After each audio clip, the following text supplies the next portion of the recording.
Welcome back to Exactly What I'm Saying. You might be thinking, hey Zach, what happened to your super awesome lighting setup? Well, the answer to that is, I don't know. But what I do know is that the show must go on. Today, I get to talk to a local artist, model, creator, and dancer. I'd like to introduce you all to my friend, Samantha Roman.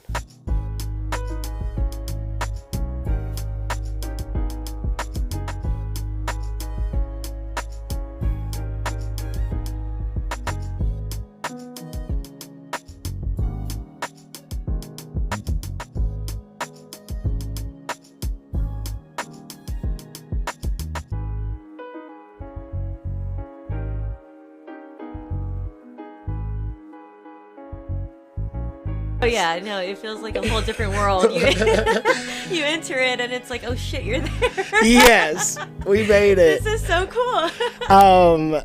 So this thing acts as an interface for 4 channels. Okay. One of the channels I can plug in a USB device, so I could have my tablet and just play music or whatever, okay. and it all records. Does it go through? Yeah, does it go through the system and? Yeah, it records it all. That's so cool. So then later, if I was like let's say we watched a YouTube video,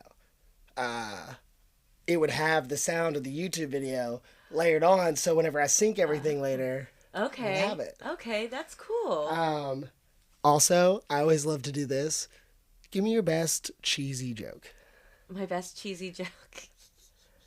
Dad jokes, like our dad. Dad jokes are accepted. Yeah. Oh gosh. Okay. I used to tell this one when I was a server and I would serve wine. Oh my god, ask me. Wine? Why not? And it's so crazy. So I would always say, what does the mama horse name her baby on the winery? What's that? Cabernet. That's fantastic. The people really liked it too. Thank you. You guys are very kind. Yeah. Thank you. You know, anytime I tell someone that, they giggle. Yeah. Yeah. That was a hot one. Cabernet. Yeah. You have to say it like that. You have to. You do. Okay, yours. Ooh. Horse walks into a bar. The bartender says, "Why the long face?" Classic. Yes. Nothing, you can't beat the classics. Do you what are your thoughts on these goblets? Sick. I feel like I'm in an episode of Game of Thrones. Oh hell yeah, you are. Soon after this, a bunch of people are gonna start dying. Oh shit. I mean, not us though. We're the ones that survive. My powers start to show here, you know. Yes. I get everyone out free. Yes. Dude, that show is... Sorry, I had the starting anxiety of like, did I hit play on the... Did I hit record on the phone? Oh, I always feel so bad whenever I'm trying to record somebody and the... you don't hit start. Yes. You don't hit start. And you have to say, oh my god, I'm so sorry. It's almost like a joke sometimes whenever I'm recording. It's like, oh shit. Oh shit, am I okay to curse? Oh yeah, of course. Yeah. Okay. Yeah. I was like, oh man, I forgot to hit record. I'm so sorry. And they're like, man, I'm just joking. I got you. But there is that moment of like stomach drop, I'm sure. Like, oh no, all of that work. Maybe that's not a good joke. Maybe I shouldn't joke like that. You know. As long as it is it was a joke. But yeah. It would be suck if it wasn't a joke. It would be suck. It would be. It would be suck if that happened. I agree. Dude, that's like the hardest part. Like even with this, like I've thought about getting an external hard drive.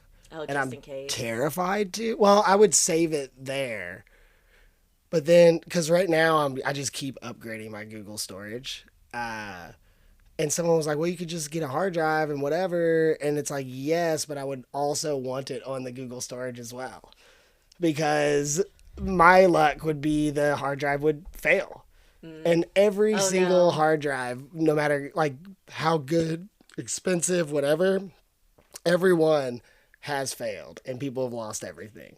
No, so you just have a love-hate relationship with it. You're like, I don't even want to try it. Well, like when I first started, I had like 10 episodes recorded and none released yet.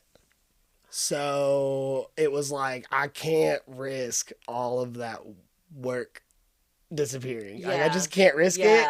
So I'm gonna pay the extra to have it on the internet, because I feel like if my phone it gets destroyed, it's still on the internet somewhere. So. Yeah. That's a good way to have a backup plan. Yeah.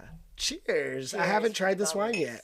What is this? It is a red blend, California red blend by Playwright. Playwright. Oh, I like that But name. it was gifted to me by one of my guests, and he says he loves it. So quite nice. Delicious. Yes. It's a little dry. Yeah, but it's not too sweet. dry. Yeah, it's not too sweet. sweet. It's not too sweet. Yeah. It's like it doesn't leave that very much like. Yeah. But it is there. It's juicy. It is juicy. Yeah, it's juicy. I get a little bit of blackberry. Ooh, I think me too. I can get a little bit of blackberry, maybe a little bit of cherry. Like the tartness of a cherry. I like that. Thank you, John. Thank you, John. Yes. Delicious. Cheers to John. Cheers to John. Yes. Oh, that was a nice clink. That was. We have a bunch of really cool glasses down there. And whenever I was bartending, I would buy, I'm at the thrift store, see something cool for $1, I'd buy it, because then like my fun off menu cocktails, then I can serve it in something pretty. And then I had like 3 glasses one time, all about the same. I could tell that the design work on the one that I kept was nicer. It just like looked like a pro did it. And I accidentally flicked it as I was like picking it up. Like it knocked onto something. And the ring that it made was so beautiful. And I was like, I'm no expert, but this has to be real crystal. And it was. Ooh. And it was just like, you could tell by the ring of the glass. That's how it was people like some good stuff. That's like one of their secret tools or tips to figure out if something is crystal. You flick it, and if it pings like dull, it's not crystal. Yeah. But if it pings like ding, that's how it was. I'm just like standing in the Goodwill line, like listening to that song. It was nice. Yeah, hell yeah. So is it one of your drinking glasses, or is it more so that you save it for special occasions? It would be for like cocktails. It's a coupe. Are you familiar with the styles? Yeah. Yeah, it's a coupe. Okay. So I might have like a bourbon or something out of it every now and then, but really it's like for cocktails. Okay. Like a martini or something. A martini. Yeah. There is one of my favorites is called A Last Word. Are you familiar? Okay, so it's equal parts gin. Okay. It would be a dry gin, Luxardo liqueur. Okay. Cherry liqueur. Green chartreuse. Okay. Are you familiar? I am obsessed. And lime juice. Okay. And you shake it, double strain, serve it up with a cherry garnish sinking at the bottom, and it is life changing. Scrumdiddlyumptious. Yeah. If I get a job bartending again, I haven't decided what direction I want to go with my life. But if I get a job bartending again, you gotta come see me. Absolutely. Yeah, because I will blow your fucking mind. Last Word? Yes. I'll have to try that. Yes, and there's another one with gin called A Corpse Reviver #2. I just tried gin not too long ago, and I never really realized how much of a florally flavor it has. Oh, but it's good. Like I how can old see are it you? mix. Is it okay if I ask? Yeah, I'm 30. You are? Yeah. Oh my god, Yeah. I am 33. I don't know why I thought you were just like younger than me. Or I mean, I guess you are minorly. Yeah, a little bit. Just a tad. Just a tad. 30 and 33 is the same age. Yeah. Yeah. No, it's not. Okay, you can believe that, but I'm gonna believe the other. Okay, each one makes us each feel better, you know. Yeah, that's true. When I'm 35, I'll be 30. That's the same. Yeah.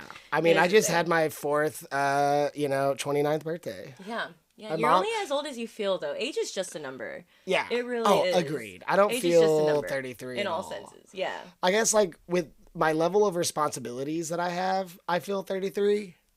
Being a homeowner has been uh, a real kick in the butt. But otherwise, I feel wish like I a was a child. homeowner. I hate paying rent all the time. But recently, That's why we did it. but my renters, they asked me this year when I resigned if I wanted to have my rent go towards like my credit, and I said absolutely, Oh, absolutely. wait. Yeah, I That don't. must be a new It thing. was yeah. That's the one thing that I hate. You're paying rent over, and no one takes that into consideration when you're doing anything. Yeah. So it's like, Well, and good on you for thinking about the credit too. Just in general, I I'm pretty good with money. Like as far as like, I'm not gonna take a credit card and max it out. Uh, Unless I have it, like the money in my checkings and I'm planning to pay it. You like know what I right mean? away. Like, Yeah, maybe if I was buying something, I have really good credit and they keep raising my credit limit and I have like kind of an insane credit card limit. that's sick. I cannot tell you the same. Um, I got one credit card and it didn't. It's oh awful. And no.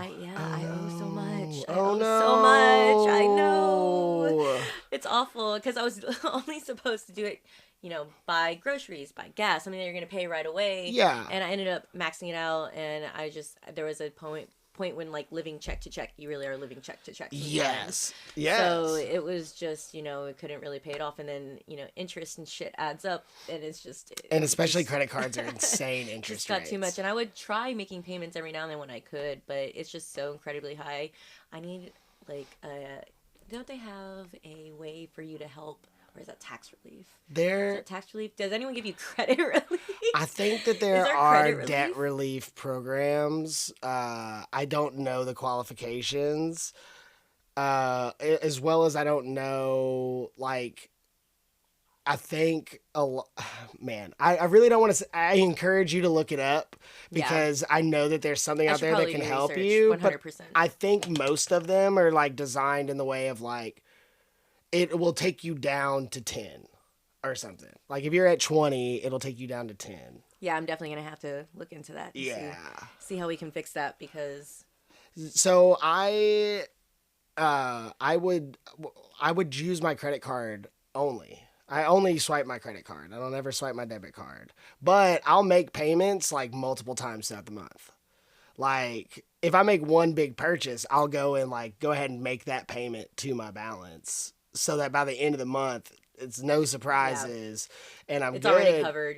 It's already done. Yeah. When I bought my house, I had Credit Karma and it said that my credit was at like 750 and I was like, that's badass. And then they ran the hard check and it was 810. Wow. It's gone down since then because of taking out the loan and stuff like that. I think I'm at like 7. That's still pretty freaking high. I'm not mad. No, don't be mad at that. I'm not mad. No. I've got a little bit of school debt that I'm kind of like, I just don't want to pay it. It was like, it just feels like such a scam to me, but they keep coming for me. So I am making payments now, but yeah, I don't even do anything with my degree at all. I don't anymore. I mean, I have an associate's degree, and then I, at the beginning of the pandemic, 2 weeks before Stay Home, Stay Safe, Elizabeth and I arrived in Portland, Oregon for, to go to school to work on wind turbines. So for work on wind turbines? Wind turbines. Wind turbines. Okay. Yeah, like the big spinny things. Renewable energy. And it was awesome. I mean, it provided me the ability to spend way too much money. I bought this house, that bus out there for an embarrassing amount of money. I don't even want to talk about it. That Winnebago for much less than the bus, but still an embarrassing amount of money for what it is, which is garbage now. A car. And like I put 20% down on my house, but when I put 20% down on my house, after fees and everything, I had like $800 in my account. I had never seen this. I'd never seen the house in person. Needed, though. I mean, this house is spectacular. It's amazing. This house is spectacular. Yeah, it's old, so like it's got some things that it needs sometimes, but none of it's not breakable. Detrimental. Yeah. And like my basement, I just got it fixed. I was having water come in the basement whenever it rained really hard. But when we bought the house, the people waterproofed the basement. It's still under warranty. Nice. So the guys came in, they like dug a trench in my backyard and like ran a pipe from the back gutter away from the house. So it's like stressful, it's like stressful when you walk into the basement in the middle of the night and it's like a river. Yeah. But like it's all managing itself. You know what I mean? It's like, well, it's not managing itself, but it's getting taken care of. You can fix it. It's not anything that can't be fixed. Yeah. It's not foundational. Well, now, it's not. Hopefully not. Yeah. And it's under warranty, so. Yeah. So, no, we'd never seen the house in person. It was worth it. Like, I would do it again. There are times that I miss living in a van. But I hear van life is amazing. I've heard great things about van life. It's... I bet you traveled. Oh, yeah. I think that's the whole point of van living. Exactly. Is that you're traveling. Exactly. We were in Portland. Pandemic happened, so we left to Central California. We were staying in Yosemite with friends. Nice. It was amazing. Wow. I had lived there for a little while before, which is how I knew these people. And then we were like, yeah, we're kind of like displaced right now. Like, they're threatening misdemeanors for not staying home and staying safe. That kind of stuff didn't really happen, but that was like beginning talk. And like, but I mean, the van is technically your home. So there is a loophole around that. We found out later in Oregon, especially. It's very state to state. Okay. In Oregon, we would have been fine. But we also had 2 months living in Yosemite. It was only 14 hours away. Like, yeah, it was pretty awesome. But then when we came back, it would be just like 2 days a week in the classes. And then when we would leave... In the hot months, we went to the coast because it was like 20 degrees colder. Okay. And then in the in the like rainier months, we would go to Mount Hood. Okay. In Oregon. In Oregon, yeah. In Oregon? Yeah, it was like an hour each way, coast and Mount Hood. Nice. And yeah, we just spent our times traveling around in the van. And like, gas was expensive, but it was our rent. So, Yeah. It was pretty awesome. Yeah.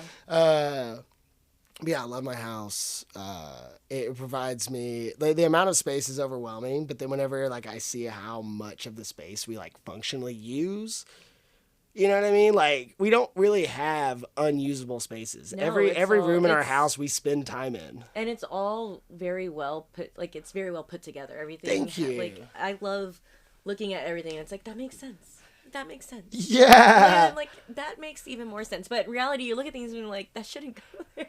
It's like the frog and the plant. It's like, and then the spider and the plant. Like, I love it. It's Thank you. Whimsy. Yes. You need a little whimsy. We need in a your little life. whimsy. We need a little whimsy. And your house has whimsy everywhere, and I love it. Thank you. Thank you. This house is beautiful. Like the snail lamp. Like the snail, yeah. Pretty much perfect, yeah. Elizabeth got me that. Love it. Yes. This guy should be coming back. I neglected him for a little while, but he's watered down? now. Is He's a little... Is he supposed to be like... He's a little sad. He would be a little bit more perky, but he got water, so he should come back. Okay. He doesn't seem too far gone. No. Well, I'm not very much of a good plant mom. Oh, really? I had one plant and it died and I had no idea why. I watered it. Oh, no. I don't think could have been too much water, maybe, or I don't know. They're picky, dude. Yeah. And like, they're all different, and I killed my one and only plant. I have fake plants.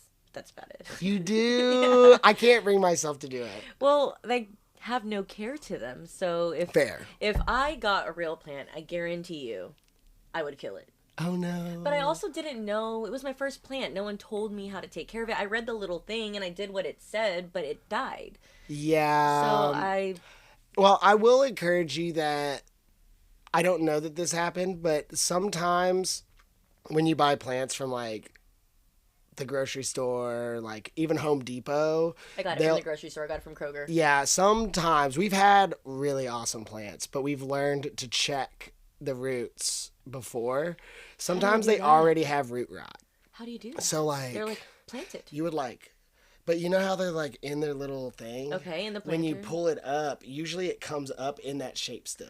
Oh. And you can see the roots, and if the roots are all like black and mushy, you don't want it. But if they're like white and healthy and like firm, then you should be good. Okay. And we've I had have to check that out next time because maybe it had root rot. Maybe it wasn't me. We've had really expensive plants that we bought from like Home Depot and then like had root rot when we got home. Oh, and like we didn't realize until like 2 weeks later whenever it just died. Yeah. And we're like, it had to have already had root rot. We're not that bad with plants. No, your guys' plants are thriving. Thank you. Thank you. All your plants are thriving. And the fact that none of them are fake makes it even more crazier. Only the glass ones. Yeah. No, those are real too. Those are real beautiful. Yes. Those are real. Yes, those are real art. They yes, do. Thank they you. do. They are real in their own way. Yeah. Where are you from? Well, I've been in Kentucky for 15 years. But my dad was military. Oh, I see. So I traveled around every 2 years before we settled ultimately in Kentucky. Is he still military, like Fort Knox? Or? He is retired, but he is working civilian side in the Army. So he's still working Army. He's just not enlisted. Civilian. So is he like a recruiter or something, or is he just like he comes around and does jobs, but he's not gonna get shipped off? He's not gonna get shipped off. He works in the office, but he still works. Okay, that makes sense. Yeah, that's cool. That sounds like a good path to go. You know, like he wasn't done working. He wanted to work. So yeah. So that was just another big step for him, and now he's working civilian side. Cool. So about how long do you have to live somewhere before you say, "Oh, I'm from there"? I would say, especially because I mean, you were probably bouncing around a lot. Maybe. Well, my mom met my dad. He's my stepdad, really. But my mom met my dad when I was around 10, 11-ish, I think. And then we moved around. I was in middle school, then I was in high school, and then ultimately ended high school and college here. Oh, cool. Where'd you go to college? Sullivan University. Oh, fun. I have my associate's degree in the art and science of baking and pastry. Really? Yeah. So you bake too? No. Well, everyone has. See, this is why I have an issue with my degree. Because I don't do anything with it. I loved baking, yes. I loved the cooking aspect, sure. But really, I was into the decorating. Like, I wanted the icing. I wanted the fondant. Like, I liked the sugar work. I liked the chocolate sculptures. I liked painting on fondant. And I liked creating things. So baking was cool, but I really enjoyed the art aspect of it. So, yeah, I had to bake for my degree, but I really was interested in the art aspect of it. Yeah. Are you familiar with Sugar High Bakery? Sugar High Bakery, no. So shout out Ashley. What's up? I don't eat any sweets. I don't really eat sweets. So, well, even if you just take a stroll down their Instagram just for like a local really awesome cake artist. She's also vegan. So I think she's vegan, but I'm pretty sure all of her cakes are vegan. And they're beautiful. That's wonderful. Like, she does crazy stuff. I have a friend who's vegan, and she just had a vegan chocolate birthday cake the other weekend, and it was actually really good. It was really good. You couldn't tell that there's anything... I would much rather have a vegan cake than a gluten-free cake. But actually, I've had some pretty badass gluten-free cakes. They were just like fudge. I think it was just fudge. I don't really like the texture of fudge. I've tried it before, and I'm not really a huge... I think I'm a huge texture person. I don't like a lot of mushy and it's kind of gritty. Yeah, it's a little gritty. The fudge that we tried at that one place, that was terrible. That was so bad. It was like the worst fudge I've ever had. You said it was so gritty. It was so dry and so gritty. I'm kind of like a fudge stickler. I don't always love it, but like the fudge that you get at like the fair, like I'm never standing in that fudge line. Like I want like my grandma's microwave fudge. Okay. And it's fire. Okay. Nice. Yeah, it's like the simplest recipe, and she literally would cook it in the microwave, and it would just like melt in your mouth. It was so good. Nice. Yeah. Nice. Do you have siblings, or is it just you? I do have siblings. I have a sister, I have a stepsister, and a stepbrother. Okay. A sister, a stepsister, stepbrother. Yeah. Nice, y'all. Well, I guess you're 30. But did y'all sorry. I keep doing this. My parents have adopted my baby sister and my 2 nephews. So technically they're my brothers on paper, but really they're my nephews. It's kind of like one of those things like you're like, I'm not going to tell you to call me your sister now. Yeah, you can call me aunt, you call me your sister. Are they young? Whatever. Yeah, my sister just turned 12, I believe. Oh, wow. Yeah, I was the youngest before my parents started all over again. With adoption. Yeah.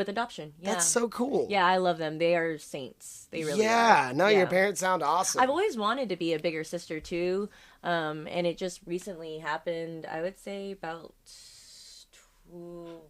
she's been with us since she was a baby, I think 12 years ago. Really, she's been in our lives, yeah. Yeah, no, that's awesome. Yeah,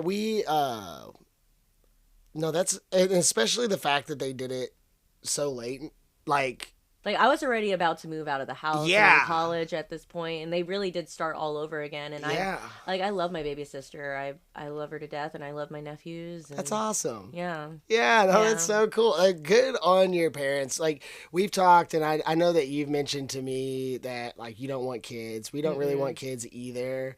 But I hope that she doesn't mind me saying this. If we were to ever pursue that path, I think adoption is I would love to adopt. There's just so many people out there that need a home, want a home, that deserve a home, and it doesn't need to I don't have to create it to love it just as much. I love the shit out of my dog. Yeah, I love the shit out of my cat. Yeah.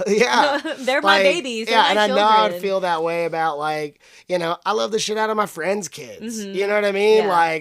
I would fight for those kids. Absolutely. So yeah, if I'm taking care of this person, but yeah, no, but that's really cool. So you're one of 7 technically on paper. Yeah. That's a big family. Yeah. I bet holidays are nuts. No, yes. Yeah. Where do y'all go? My parents. Yeah, we go to my parents. We have some family that lives in Indiana, I believe. And then I think my grandma Shay comes sometimes, and she lives in Hawaii. Oh. Yeah, she's on my dad's side. Very nice. But yeah. I think I have some family in Texas too. I don't really see them or talk to them often, but my other half lives in Texas. Yeah. And then my aunt, she just moved. Did she move back to Texas? My aunt just moved. She was in Connecticut. Now she's no longer there. I don't know where she moved to. I think she moved back to Texas. Yeah. I don't know. But she moved back somewhere. Sick. Texas is pretty cool. I actually kind of like Texas. I know you said that you were walking the streets of a small town Texas earlier. And I've only ever been to San Antonio and Corpus Christi. Corpus Christi's rad. But I was young, so I don't really know or remember anything truly, so I couldn't tell you anything about it. Austin is great. I've heard great things about Austin. Lubbock is actually pretty cool. I did not enjoy Lubbock at all, the first month that I was there, and then I started to tap into the scene, and I started to get to know people, find the cool places, find the cool scene. And how long were you there for? I think I spent a total of a year, but it was split up. Okay. Lubbock. Yeah. Okay. It's right in the middle of the Panhandle, which is the top part. Yeah. Yeah. It's right in the middle, at the bottom, where the bottom of it would be. Okay. Where it connects. Yeah. Jeez, I'm sorry. It's okay. Poor Mike. Bad. I say, do you ever do that? Say sorry to inanimate objects whenever you hit them? I'll run and run into a door, sorry, car. Yeah. You know what I mean? Or something. 100%. Yeah. I don't know why. Sorry, my bad. No. So, no cheating, sir. Oh, where? Are you cheating over here? No, I didn't even look. Okay. Just gotta make sure. Just gotta call you out just in case. I'm not a cheater. Good. I'm not a cheater. I would never cheat on a person or on games or through anything. It's just no. Same. It's not me both with a person or I was thinking more games. I don't want to win the game cheating. If I cheated, then I don't feel good about it. No, you're not a true winner. I can do better than that. Yeah, absolutely. Yeah. Why don't I show off my skills? It's a good challenge to want to win and be a true winner at games. Why would I want to cheat about that? And if I lose, then oh well, I'll come back again. Then I just need to practice. Rebuttal. I need to get better. Yeah. Or my luck was just crappy. And everybody, Cristiano Ronaldo doesn't play his best every game. I mean, no athlete does. Exactly. No person has a best day every day. Yeah, even bartending, even even dancing. Sometimes I get a little bit more winded on a walk just because of the day. I don't know. Like we go to Hotworks. I go to Hotworks with my friend, and some days are super hard, and this is shit. Like we're sweating and we're breathing, and then other days it's like, okay, this wasn't as bad. It was still bad, sure, but it wasn't. It was manageable. It was but almost meditative. I feel like I hit like a meditation state whenever it doesn't hurt me as much, and like I just flow your body's through getting it. stronger. Yeah, your body's getting stronger. It's realizing that it doesn't need to fight so much to regulate itself. It's in this situation already. And then you can kind of choose from there. Do I push myself harder and get better? Or do I maintain where I'm at? I would never be complacent. I mean, yeah. Well, I was more thinking just because I don't ever want to be like super. Yeah, I don't want to be jack. I don't either. Yeah, I don't either. I want to be toned and just good and up in all the right places. Yes. Yeah. But I don't want to be like a bodybuilder. That's not my goal. It's too much. Yeah. For me, I was about to say, for me it is, but for, hell yeah, to those who do. Yeah, it takes hard work. It's commitment. No, seriously. Yeah. No disrespect to other people taking that path. No. But for me, I look at them and I'm happy that they look good. I'm happy that they feel good and they look good. But it would be the same if I was overweight. It's okay to be overweight. I don't think that I would feel good about myself. Same. Yeah. Absolutely. That's why, I like a little bit better than where I'm at right now. I mean, I'm still constantly growing and wanting to be better in certain cases, but I mean, it's definitely I always feel like people who work out have, even the strongest, best looking guy almost has body dysmorphia because they look amazing and they look so good and they're working really hard and they look really ripped and they're great. Everything is great. And then they look at themselves in the mirror and they doubt themselves, or they look at this and they look at this and it's they don't like this, they don't like that. And it's just, I feel as if people who, even though we work hard and we get compliments from people and we know what others see, to us, there's still better to be had. There's still more to be done. Totally. Which everyone's always more critical on themselves, I think, than other people. You're your worst critic. You are your own worst critic. But I do, some of the most fit men that I know have struggled with eating disorders and body dysmorphia. And I'm sure that they still have some intrusive thoughts. Body dysmorphia. I mean, there's been even people judging and being cruel to others just because of this or that. I mean, that was my hip. That felt so Tell me you're 30 good. Without telling me you're 30. No, I'm just kidding. Everything on me cracks like a glow stick. Me too, dude. I stretch all the time. I love stretching. You so have to stretch before, after, during. It's just It keeps you moving. It keeps you going flap. You stretch. Yeah. There you go. Flapper wings are butterfly wings. And I love a good. Oh yeah, we could do that. Yeah. Ooh. You gotta point. Yeah. Does the point make it better? And then you can do the hamstring. Yeah, that's the one I like. You can do the hamstring, and then you can do that. Oh, I can't do that. Right? I'm so out of shape. Wait, you can't. You have to do the other side. Oh, you're right. I gotta even that out. You have to do the other side. This. Up. Down. Yeah. That was a nice stretch. That was a good stretch. Nice stretch. Do you do yoga? I do hot yoga and hot Pilates. Yeah. Nice. Yeah. Just do you just like the extra sweat that comes with it? Nice. Yeah, it's a workout. Yeah. And I've noticed that yoga really helps in all aspects, like in flexibility and endurance. It's helped me in dance. It's helped me mental. It's such a good release. Oh yeah. I've thoroughly enjoyed doing yoga. It's hard. Where do you do hot yoga? Or where can you do hot yoga? Hotworks. Hotworks. Yeah. So they do different courses and things. So there's like hot Pilates, hot yoga. They have barre or bar, however you pronounce that.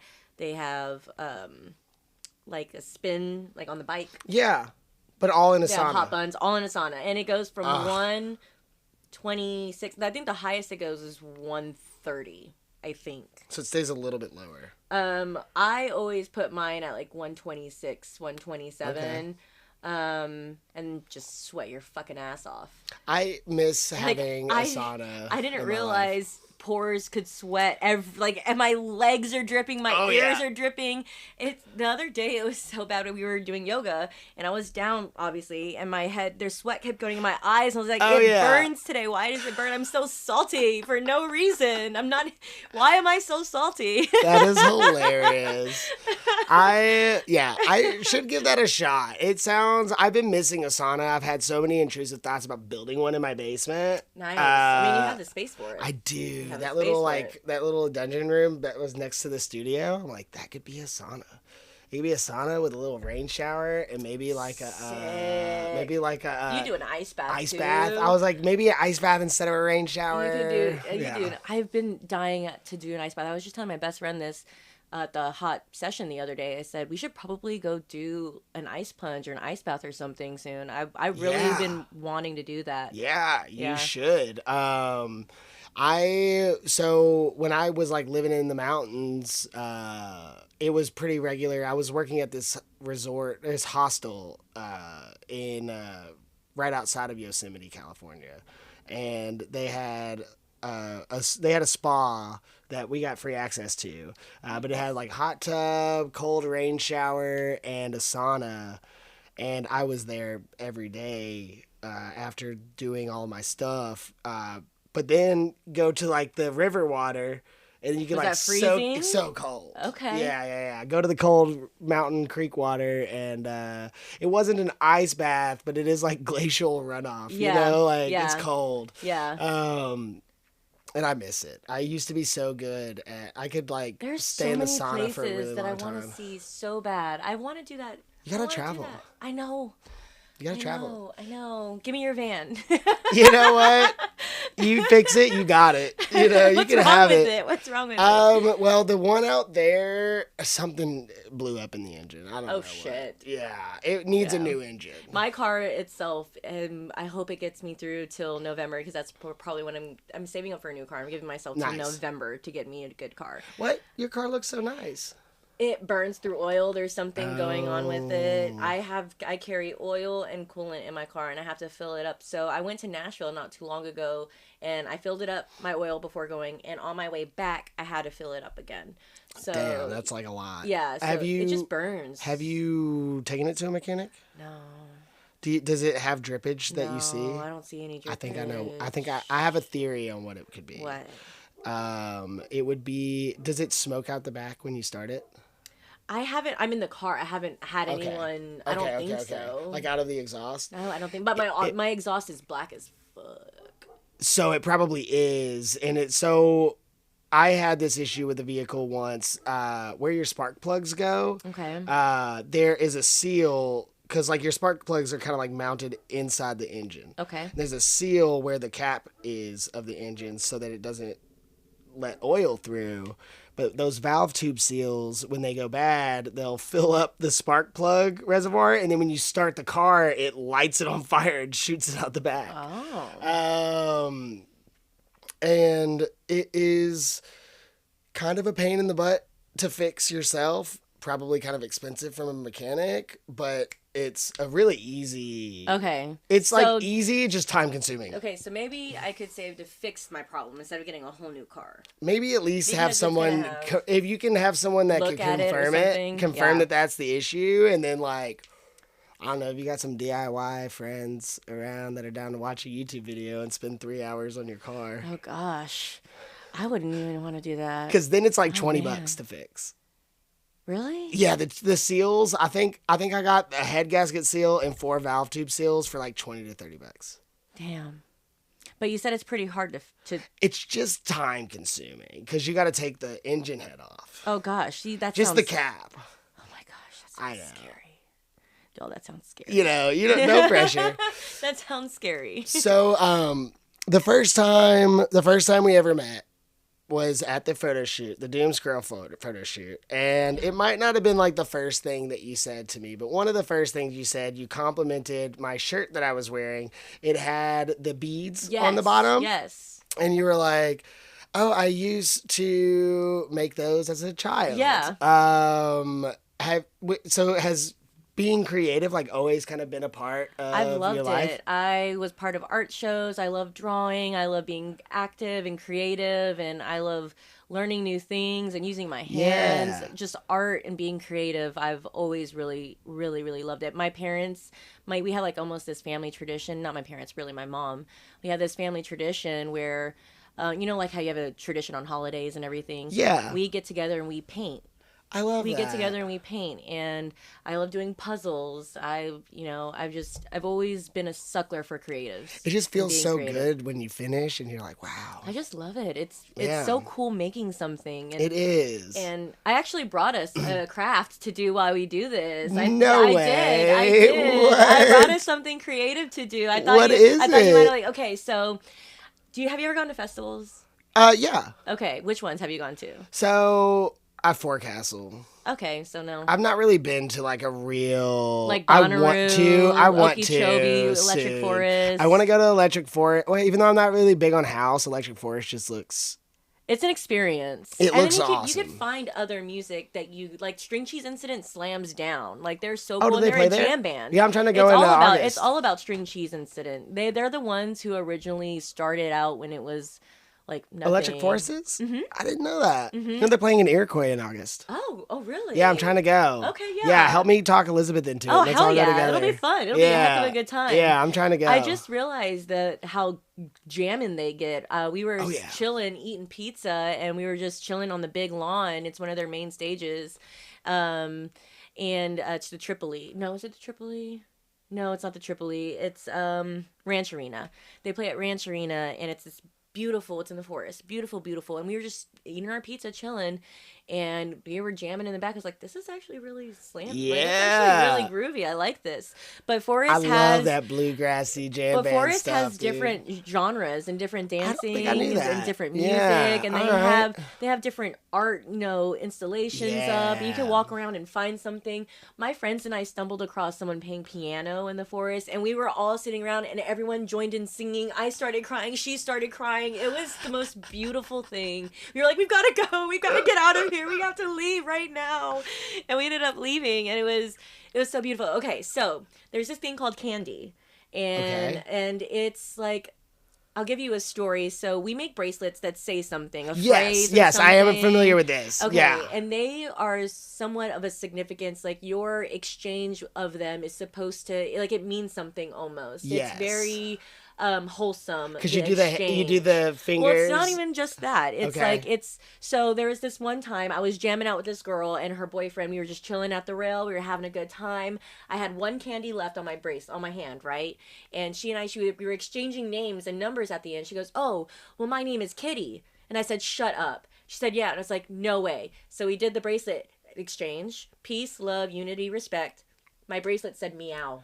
No way. Yes. It was like meant to be. But that's the exchange that the candies kind of give. Like you're just jamming with someone and you're like, bro, you're fucking sick. And you have a bracelet that's like, it gives me goosebumps right now thinking of it because it's beautiful. Ooh, I got goosebumps. Dude, whenever I went to, I bartended Louder Than Life last year.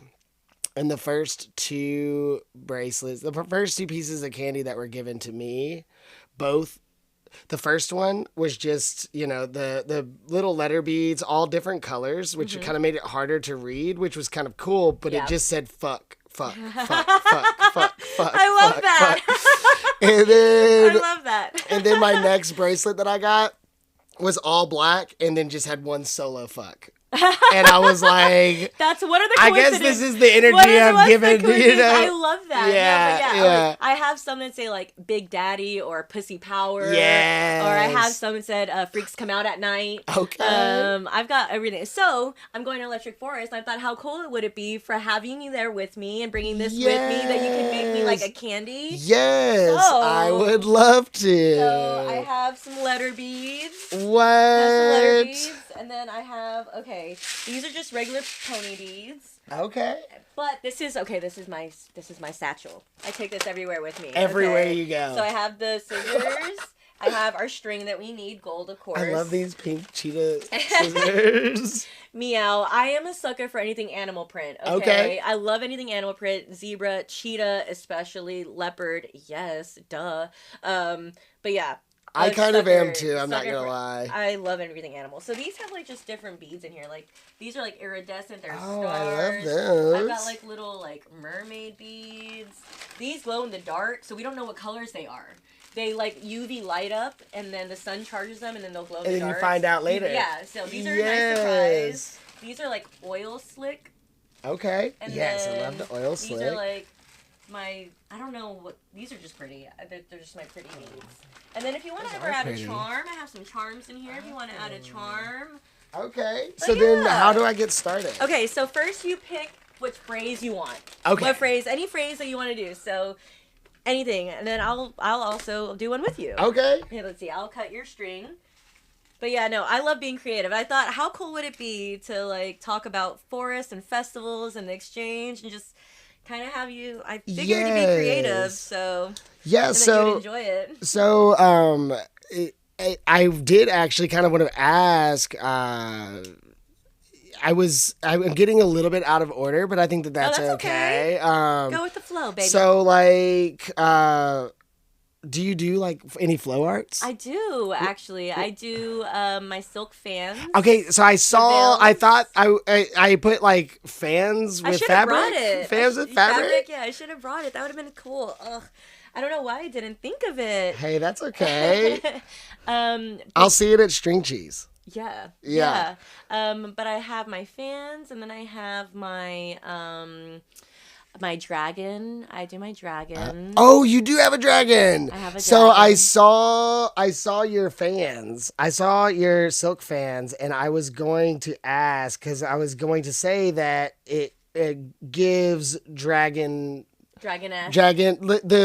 Is it like the dragon with this on the stick basically, and you can. So it's on a string. But on a string, that's what I meant. Yeah. Those things are super cool, super fun. Yeah, your silk fans give that dragon. So I was gonna ask if you had like seen one before, and you do. You have one. I have one. I went to a festival. I was performing at a festival out in Oregon. Oh, with the silks? With the silks and my dragon, yeah. Fun. Yeah, and I was also go-going, so I was just dancing as Sick. well. But it's so crazy. So I've had, they were my very first fans. They were black and red, right? I've had them, they're my very first ones for years. And this DJ I've been following since I started listening to EDM back in 2019, 2018. Who is it? Troy Boy. I've heard of him. Yeah. Love this DJ and love the music that he produces. And I've always wanted to go to his show. And it just so happened that he was at the show or the festival that I was supposed to be performing at. But his docket said no dancers. And I was like, okay, that's fine. As I was getting off the stage, well, hold on, it gets better. It gets better, okay? I was performing for the set before him. So as I was getting off stage, his tour manager, I believe, stopped us and was like talking to us. And I said, oh, yeah, he said, are you guys our dancers? And I said, no, it said no dancers, but would you like dancers? And he said, well, where are you going to be? I pointed to the platforms at the front of the stage, and I said, we have our own little area up front. And he said, as long as you're not on stage, yeah, that's cool. I was like, okay. So I went with the other dancers. She just happened to be there, and I said, they're cool with dancers. Are you wanting to dance with me? I don't want to do it alone. You're here. Would you like that? Shout out Nirvana. Sick. She was like, yeah. And so we ended up performing for Troy Boy, this DJ that I've been following, and we weren't even supposed, like, it was right time, right place, right? I love that. He has almost like this, Egyptian-y feel to his music. Okay. So the fans kind of almost give like a really Egyptian feel, and it's like this. And so I was using my red and little red and black fans, and the universe collected them. Yeah, I couldn't find them. I lost them. I was like, the wind? No, the universe just said it's about time they retire. Okay. And it was the last time I used them for his set. I don't know where they are. I don't know where they are. The universe claimed them back. It was almost, they were like, our time is done. Yes, yeah. You don't need us anymore. Yeah, oh my God, they gave me the chills. You don't need us anymore. It was so wonderful. And it's literally, I still ride that high today. Thank you for letting me perform for Troy Boy. Yes. Yeah, it was so much fun. Yes. No, that's sick. Yeah. I really I'm not very good at poi or the flow, but I love it. Like, you cut two ends of a staff on fire, I'm going to spin it around. Love it. I made some fire poi that I have downstairs, and I have some light up ones that I just like to play around with. I have devil sticks too. I always want to do fire poi. I have a friend who moved to Vegas recently, and he does fire poi, and it's amazing. Yeah. It's so cool. Have you heard of Spun Out Productions? No. I don't know that they're still around anymore. They were around for a long time. Episode Jenna Tracy, my Jenna Tracy episode. She is semi-retired fire flow artist. Okay, cool. But she they were at the time doing just they were inventing new stuff that you see kind of regularly now, but they were just they were mad scientists trying stuff out. I actually talked about I had gone to a party at their house one night many years ago. I think I saw that one. With the water gun? Yes. Okay. She's a badass. Yeah, hell yeah. And just love the fire, playing with the fire is just it is so entrancing. And fire is beautiful. Yeah. But at that party she was like, yeah, that one didn't make the cut. We decided not to use it, but it was a super soaker that they had put a wire with a cotton ball at the end that you dipped in the white gas and you filled the super. Oh wow. Well, did it shoot out flames? Yeah, so then you water? fill it up, so you got the fireball, and then when you shoot it, it shoots out a thing of flame. That is cool. It was super you made a sick. Flamethrower. Yeah, it was super duper sick. Is there a trick to getting them on? Yeah, so does it not go through? It is a little tight. Oh no. I think I might have brought the wrong string. Do you have string though? Ooh, stretchy string. Do you have, or we could just use regular thread. Yeah. But I don't think it'll, I don't think, will that bust? I should have brought different string. We might have stretchy string. Oh wait, this one's thinner. Is it? Yeah, we'll use this one. Okay. Nice. What does yours say? Check it. Don't look at mine yet. I'll let you. Okay. Here, I'll slide it over. Oh. Okay, here, go ahead. I'm gonna get the string.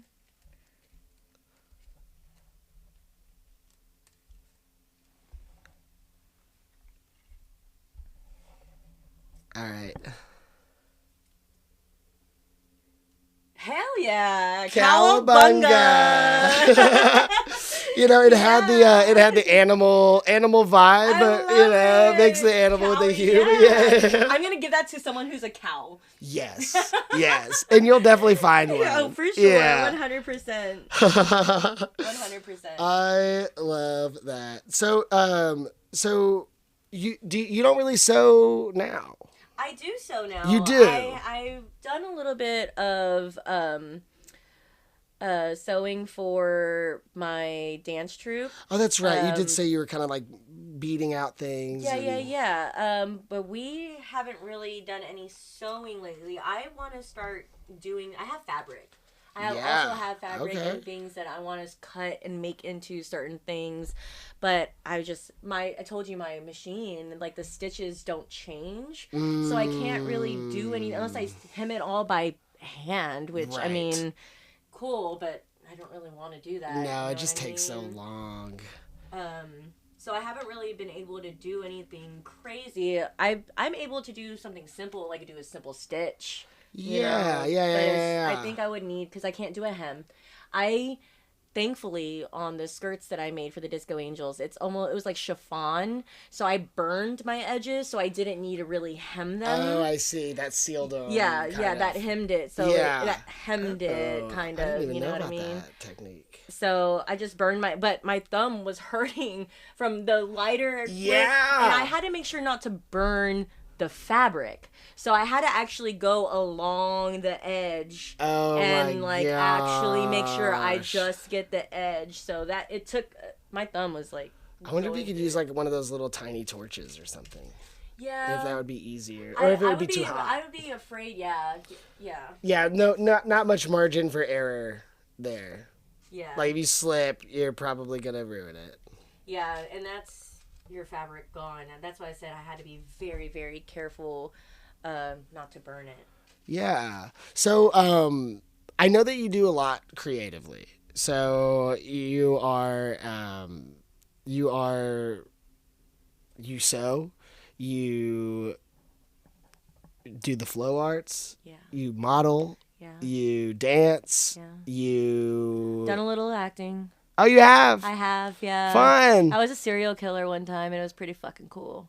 I strangled somebody. What? Yeah. Did the movie? It was short. It was just a short. Short. It was just, yeah. I've only been part of shorts. I haven't ever really been part of anything major. I was an extra in Eastbound and Down a long time ago when it very first started. This was like years and years and years and years ago when I was about 14, maybe. That's when I started. Did you meet Danny McBride? I didn't meet anyone, no. Okay. I was a child, so I didn't really, try. Yeah. That makes sense. Yeah. But that's so done funny. A little acting. I paint. I like to draw. Yeah. I like to create little things. Just kind of a little bit of everything. Yeah. I love creating. And you said, and I think you kind of hinted at it, but you got like a lot of your creative inspiration from your mom. Like your mom kind of gave that to you, maybe in a sense. Well, my whole family really is super creative. My uncle, he refurbishes cars, and he's sick. A painter. He's done murals in Texas. He's worked on cars and painted cars. He's very creative as well. Yeah, and my mother is. I feel like I just have a really creative family. I love that. Yeah, I kind of do too. I certainly participated as a kid a lot, and I wish that I would have, I did do so much traveling. I just kind of I lost some of the muscle and some of I made these bouquets of paper flowers with my aunt, and we would get together every Wednesday before Thanksgiving, and every kid, which now I'm one of 29 grandchildren and 36 great grandchildren. At the time, we probably had 15 kids over there. Wow. And each kid, my aunt would teach how to bake a different, or make a different dessert. Oh, that's cool. So we would each make our own dessert. What was your dessert? It was called Cherry Delight. Okay. So almost like your favorite drink. A little bit. Yeah. Yeah, it was like a graham cracker, sugar, butter crust. Crush it up. Okay. Throw it down in the bottom of the pan, and then you'd mix up cream cheese and a bunch of other stuff, sugar, and I wish I remembered, but that's mix cool. up a bunch of stuff, and then you would take the Was it like a tart? The canned red cherries, put those on top. It was so. Was it like a tart? No, because it was softer. It was almost like a pudding. Okay. It was like a pudding. It was like a pudding pie. Okay. Almost. Okay, pie. Like I said, pudding pie. Pudding pie. Yeah, I was a little Elizabeth influence right there. Pudding pie. Like pudding that. Pie. All right, you want to read mine? She's my little pudding pie. Aw. You guys are so cute. I'm definitely making a reel out of that part so that she can be embarrassed. No, she'll love it. She's my little pudding pie. I love that. Okay, that's what mine says. Going bonkers. Bonkers. You're gonna give that to the guy whose eyes are like this. Yeah. Or he's just getting down. He's just yeah. He's going bonkers. Hell yeah. He's getting down. Now I love that. So what like do different creative outlets that you have fulfill different needs for you personally?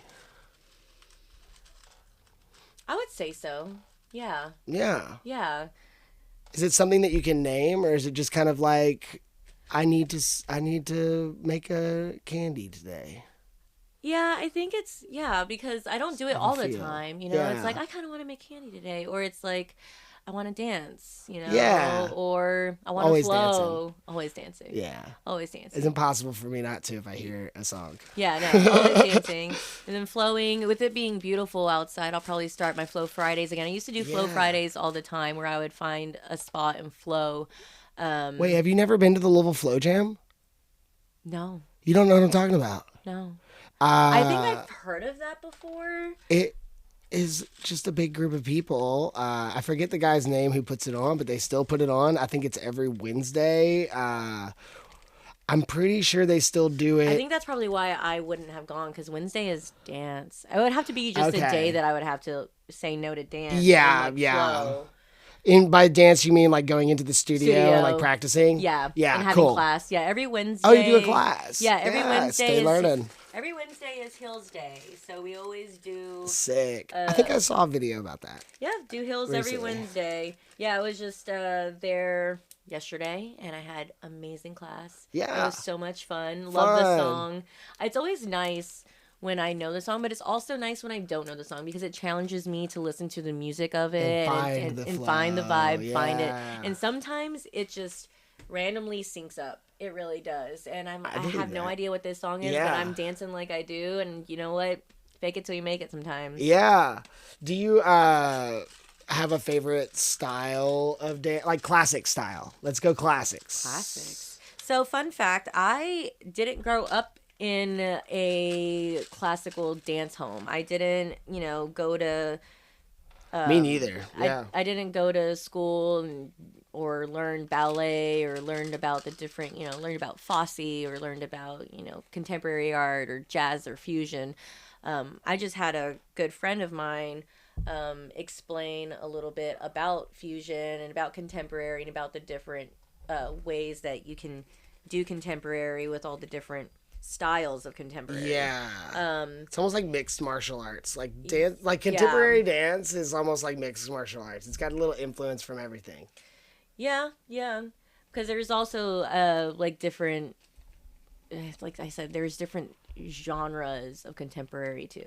Anywho, right. That makes sense. Dance is fairly new to me. I've been going to professional dancing as far as going to a class and studying and learning about movement and moving my body and learning choreography. Kind of like dance theory. Yeah. Well, we don't really, it's not like we don't dive into different dance theories or anything. It's just a studio that teaches different styles of dance. But they don't give lectures or anything like that. It's just dancing. They're like, today we're doing this. We're practicing this move.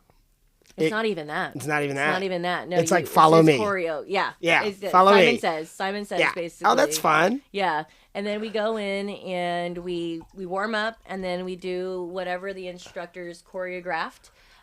Sometimes it's jazz fusion, sometimes it is contemporary, sometimes it's on heels. It could be anywhere from jazz, hip hop, twerking. It could be anything in a heel. And then hip hop, it could be, hip hop, or it could be Afro hip hop, or it could be there's what other hip there's like urban reggaeton that they teach, which is hip hop in a way but more Spanish influence.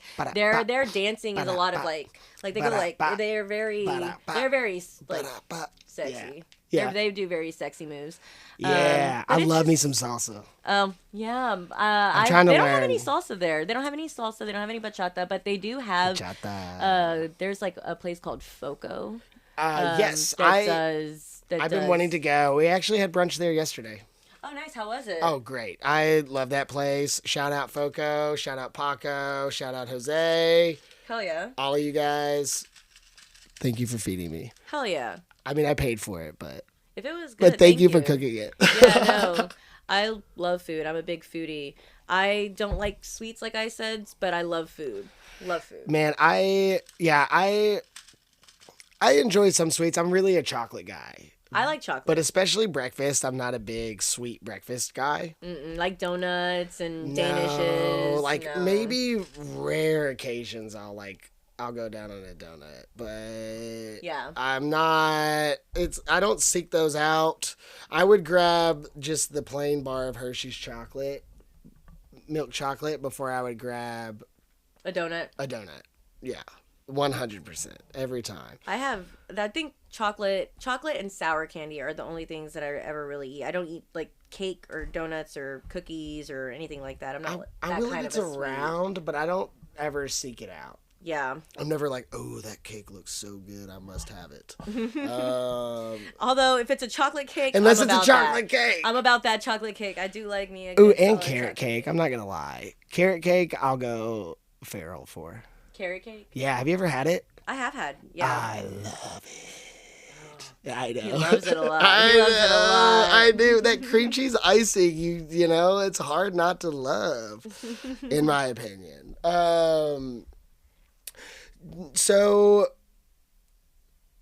you said that you just started dancing professionally, but like I've also heard you say, you know, like your passion dancing. is dancing. Yeah, so I've always loved dancing. I never really thought to do anything actually with dancing. And I was just talking to my friend about this the other day, saying, imagine if I had realized at a younger age and trained when I was younger where I would be. And I said, but you know what? It's okay. We're starting now. And all I can do is keep showing up and improving and getting better each time. And that's what's important. And, you know, consistency shows up. So what made you decide to pursue it more seriously? Well, I have a really good friend. Okay. She had introduced me to it, really. I've always loved festivals and enjoyed dancing at festivals. I'm sure you were dancing your ass off. Yeah, I go out and I dance, and she and I became friends through that, you know, festivals and just having fun and enjoying it. And we really connected through. I was going through a really bad breakup at that point, and she helped me a lot through that too. Yeah. So and then she, it really is. And then she, you know, she is a professional dancer herself, and I was like, wow, I really love what you do. I think it's really fucking cool, and like, how do I do that?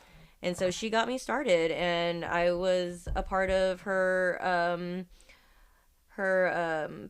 like GoGo dance troupe. I went to a couple of their shows, and I loved what they did, and I was one of her biggest fans, and I loved everything that they did and how they expressed themselves. They're part of the festival scene. Is this Disco Angels? No, this is it's called Transmit, and so they threw on like different raves and things. So it was part of like the same culture that she and I originally had found in love with, and I loved everything about it. And I said, wow, how do I get involved in this, and how do I do this? And so she kind of like just showed me the way. Yeah, and you know, I know that they like the kind of like sector that I would consider myself most familiar with, but still like I would not say that I know everything. So if I say anything that doesn't sound right, please correct me, or if somebody else is listening, you know, I'm doing the best that I can, and I accept my wrongs. But it's like burlesque. And I know that like burlesque is amazing. Burlesque is so cool. I love the stories that you can tell, and it's kind of like theatrical in a way. And I love it's like acting. It's acting. Yeah, it's acting, it's dancing, it's costuming. I think it's so cool, all the costumes. I have a couple of friends who are burlesque dancers. I saw Tigres in one of the Disco Angels Yes, yes, pictures. yes. Tigris, she's an amazing burlesque dancer. Aubrielle, they are an amazing burlesque dancer as well. But they just, it's so cool. Oh, I think it's beautiful seeing anyone being able to express themselves and be their ultimate creative self and just enjoying movement, their body. Oh, yes. You know, telling a story, because you do tell a story with movement. Moving can be moving. Yeah, it really can. I mean, music can be moving. I mean, dancing can make you feel things. It's make you feel things. It is. It's a drug. It is. I did my first contemporary class in a long time the other day, and I cried. It brought back feelings and emotions of my past relationship. Yeah. And I was feeling it. And I could see that in the movements that I was doing, because you could feel the emotion that you were adding. Yeah. Yeah, because it changes the dance. It does. You know, like the person next to you that's doing the same moves could have a different connection to it. Coming for sure. You know, if you watched her doing it by herself and then you doing it, you might feel those two opposite emotions. Yeah. I had the instructor, she told me, she said, you did really, really well, Sam, and you could really tell the heaviness that you added to that, because she said it was like about despair. It was like you being tired and done and like over it, and there was a moment when I was crying on the floor, and she said, you need to be heavy coming up. You need to feel heavy. And I just felt that, and I brought that in, and I was literally like trying to get up, and like it was just, I felt it. It was really nice. I love that. Yeah, so I wanted to ask, like, with the GoGo, one, if you could, so from what I did very limited research. I mean, I saw it, and then I was like kind of feeling more kind of like, I don't want to say classier, but like just a different style, but similar to burlesque. It was like, I was like feeling a lot of burlesque vibes, where it's like a little bit more theatrical performance, but still very dance centric. It's like crowd engagement. Yeah, that's the word I'm looking for. We're like stage ornaments. Stage ornaments. Yeah. And where we're energy builders, energy creators. It's really nice having a nice crowd to feed off of too. I love crowd engagement. I think it's so cool seeing the crowd, and it's like energy's feeding energy, and you're all just there, and I love performing. Yeah. I love performing. It's such a high feeling when you're in there in that same energy with people, and you're all feeling. I think you have to feel music this way to understand it. I feel like you have to really feel music and have almost an emotional feeling to music and dancing and letting go and release. Yeah. To really understand how beautiful it is to be in that energy. Yeah. No, so like what I've always loved about like burlesque, opposed to like, you know, some like club environments like that, is the customers. The clientele, the people that are consuming it's such a more positive vibe from my very limited experience, if I'm being honest. Burlesque. I've never been to a burlesque show. Always such a like I want to go. I've only been to like able to make it to one. I've only been to like a club like 3 times in my life, all with big groups of people. It was like, one was like a birthday party. One was like a beer release party for my job, where we all got PTs. Every single employee got a PT's membership, and each VIP card got like 20 people in for free. Oh, nice. So like we all had our after party there. It was like a partner thing. So we all went. And then I went to one whenever I was underaged in Atlanta. I was on tour with my friend's band. And these are like burlesque dance? No, these were like, what do you call like PTs? A club? A gentleman's club? A gentleman's club. Okay. Cool. It was a gentleman's club, and I've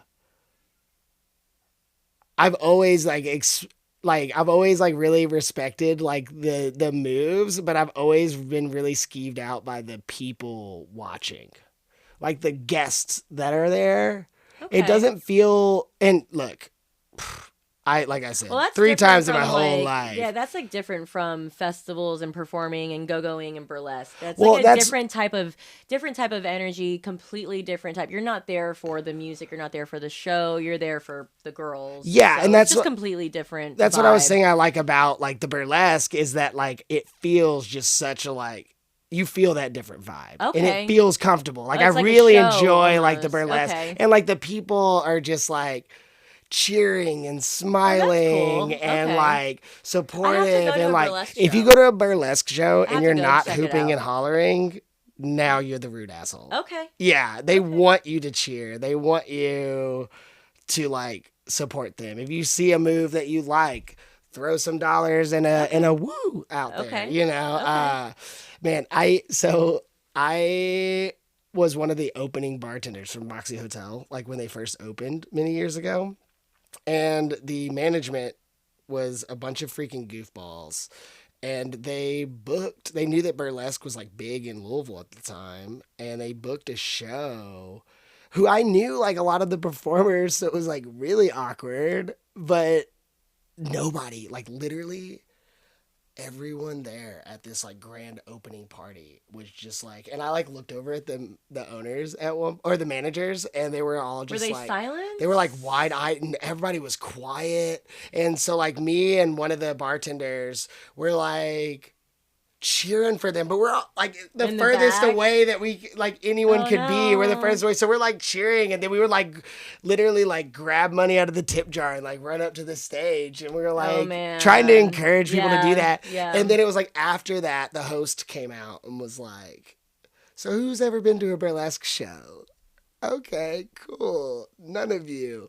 And kind of explained the vibe. It was like, you know, don't touch unless touched first. Like if she puts her hand out to you, you can, you know, but like don't grab. Unless prompted. Yeah. If you're not prompted, don't touch. If you see something you like, cheer. If you see something you really like, tip. Yeah. I'll have to go to a burlesque show. You should. It is a good time. Every time that they have them, my schedule is just crazy, and I'm never able to really go. But I definitely go. That's what mine looks like. Yes. Oh, that's pretty. Which ones were those? That was. Oh, I forgot about those. They're great. Oh. Are you want to give me yours? I was going to give you yours. Yeah. So you can take it. Peace.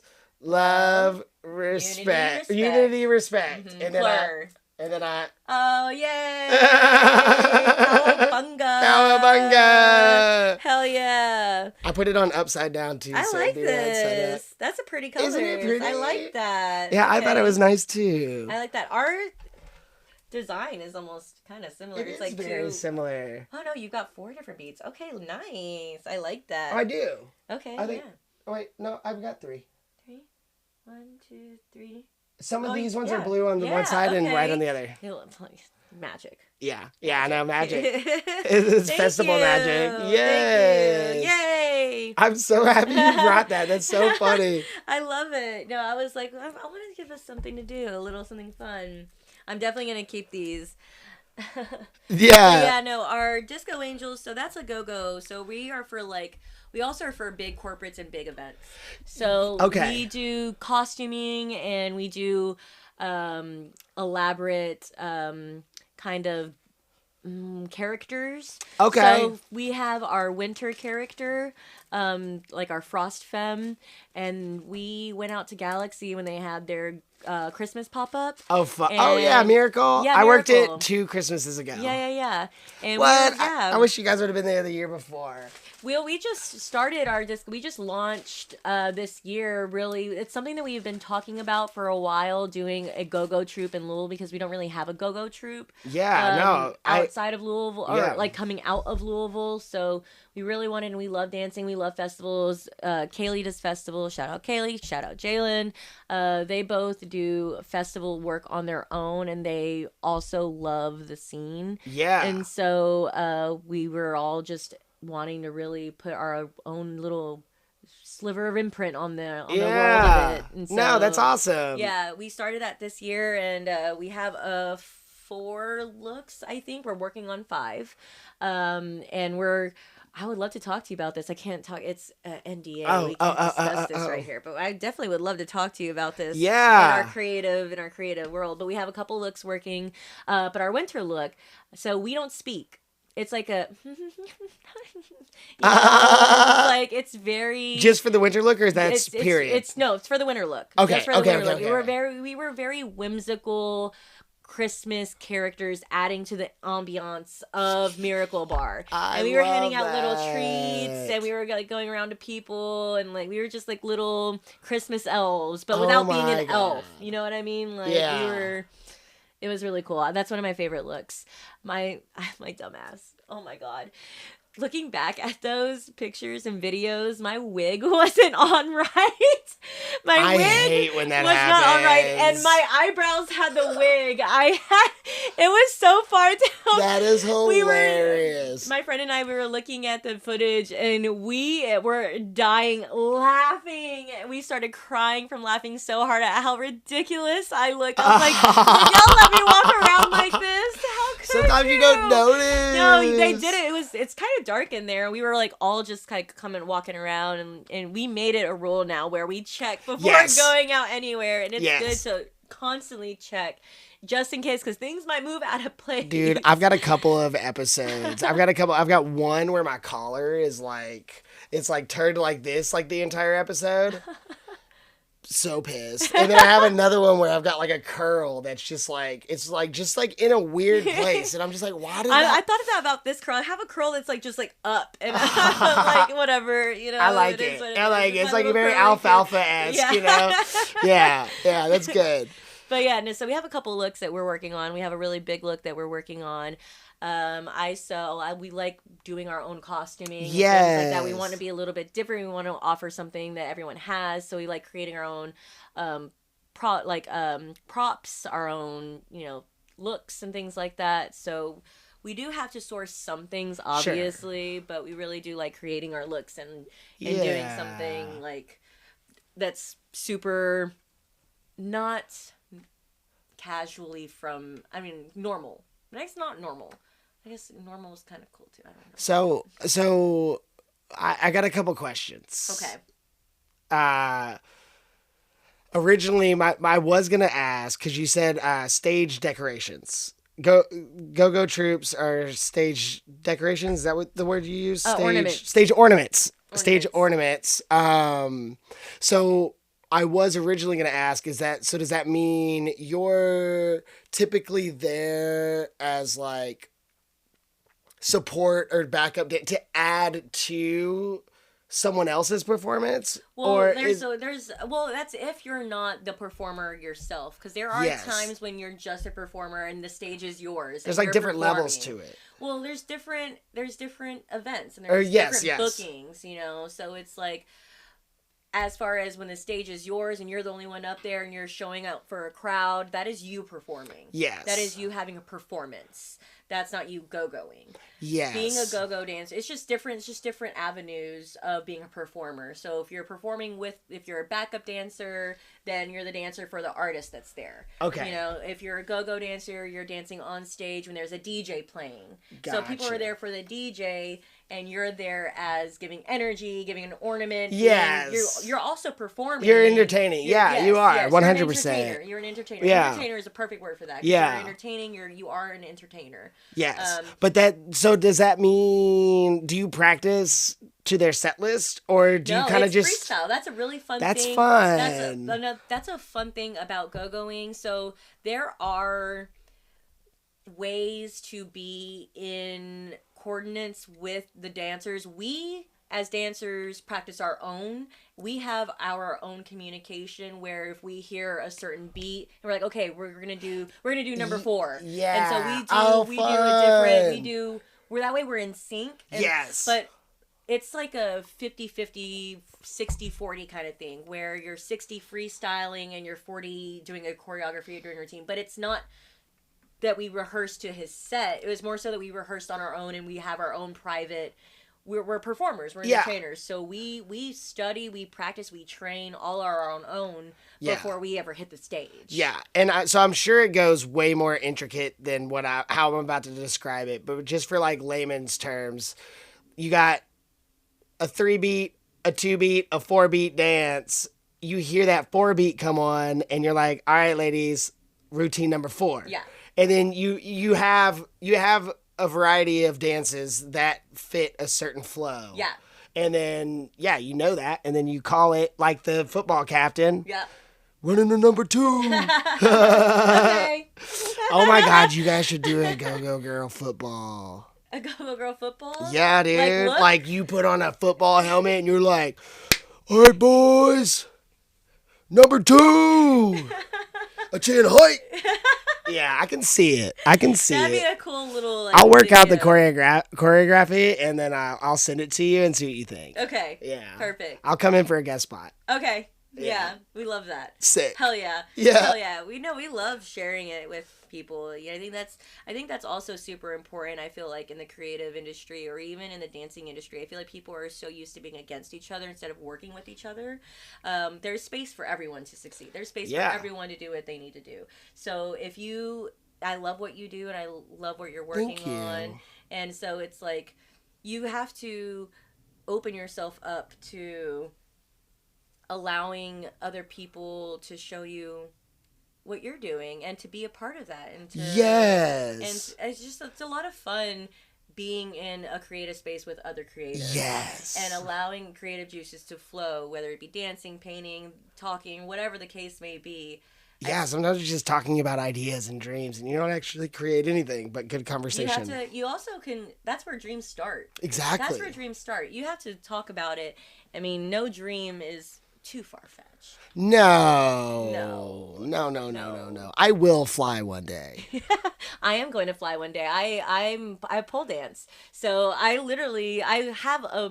have a video of me literally grabbing it because they be flying. What do you mean by flying? Flying. Like they're on the pole and they're spinning around. Their legs are doing this and they're going around and they're flying. It's a sport. It really is. So it's very. I know athletic. I see like just on the internet. I see people practicing and stuff like that, and I'm like, how? But they be flying. They're just. It's just. So flying. Is that like is that a specific thing? Would that be like grabbing on and your body is out? So, or is flying just being up on it? Flying is just, so even like in silks, I would say that's flying because you're just off, you're in the air, you're suspended. Oh, yes. You are I was picturing the silk fans, but I want to do that so bad. The silk fans or the silk? The silk, like the aerials? Aerial silks, yes. Turner's has a class. Those and are I want to fun do it. And they hurt as well. Really? Yeah. Well, it's just like, like pole dancing. Yeah. It's like gripping and it's on you. It's on points on you and stuff like that. There's this one move with the silks and it's like right in here and I'm like, fuck, that burns, that hurts.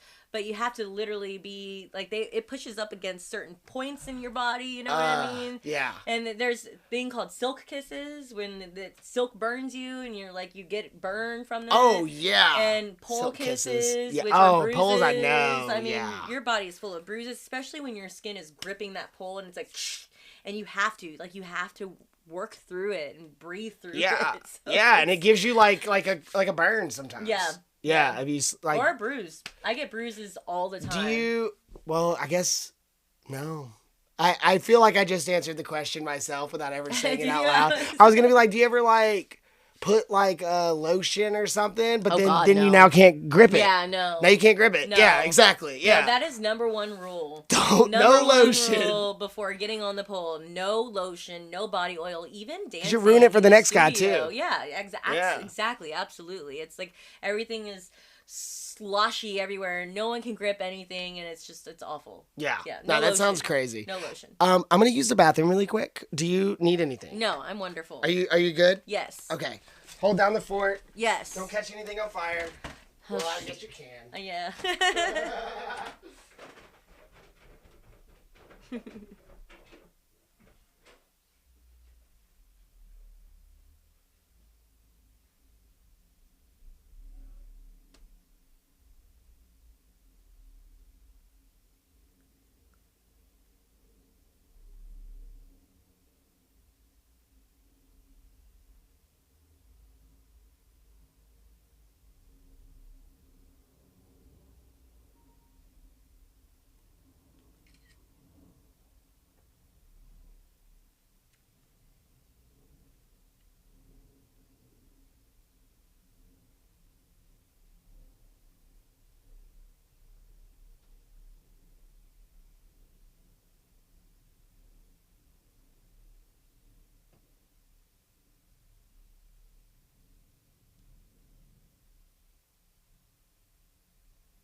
Is it hashtag exactly what I'm saying? So it is the ExZachLy.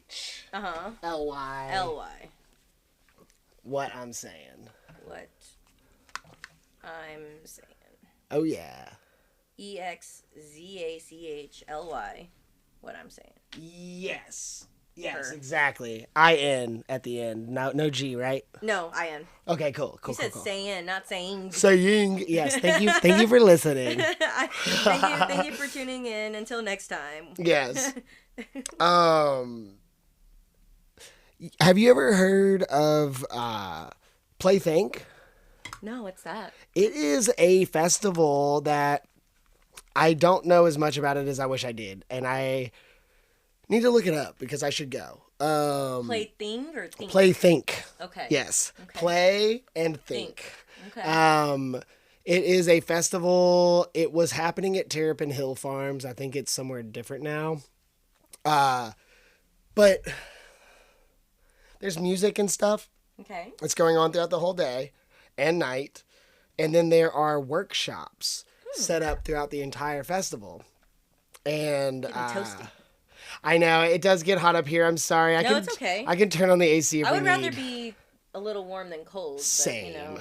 Same. Well, if you decide you can't bear it. Shirt anyway. Yes, he was a good boy. I thought it was so funny because I walked out and you were petting Tux and wearing that shirt, and I was like, Tux is a good boy. He's a good boy. He is a good boy. He's a cute little kitty cat. He is. But yeah, it's got workshops set up all throughout the festival, and lots of different people apply to be workshop hosts. Okay.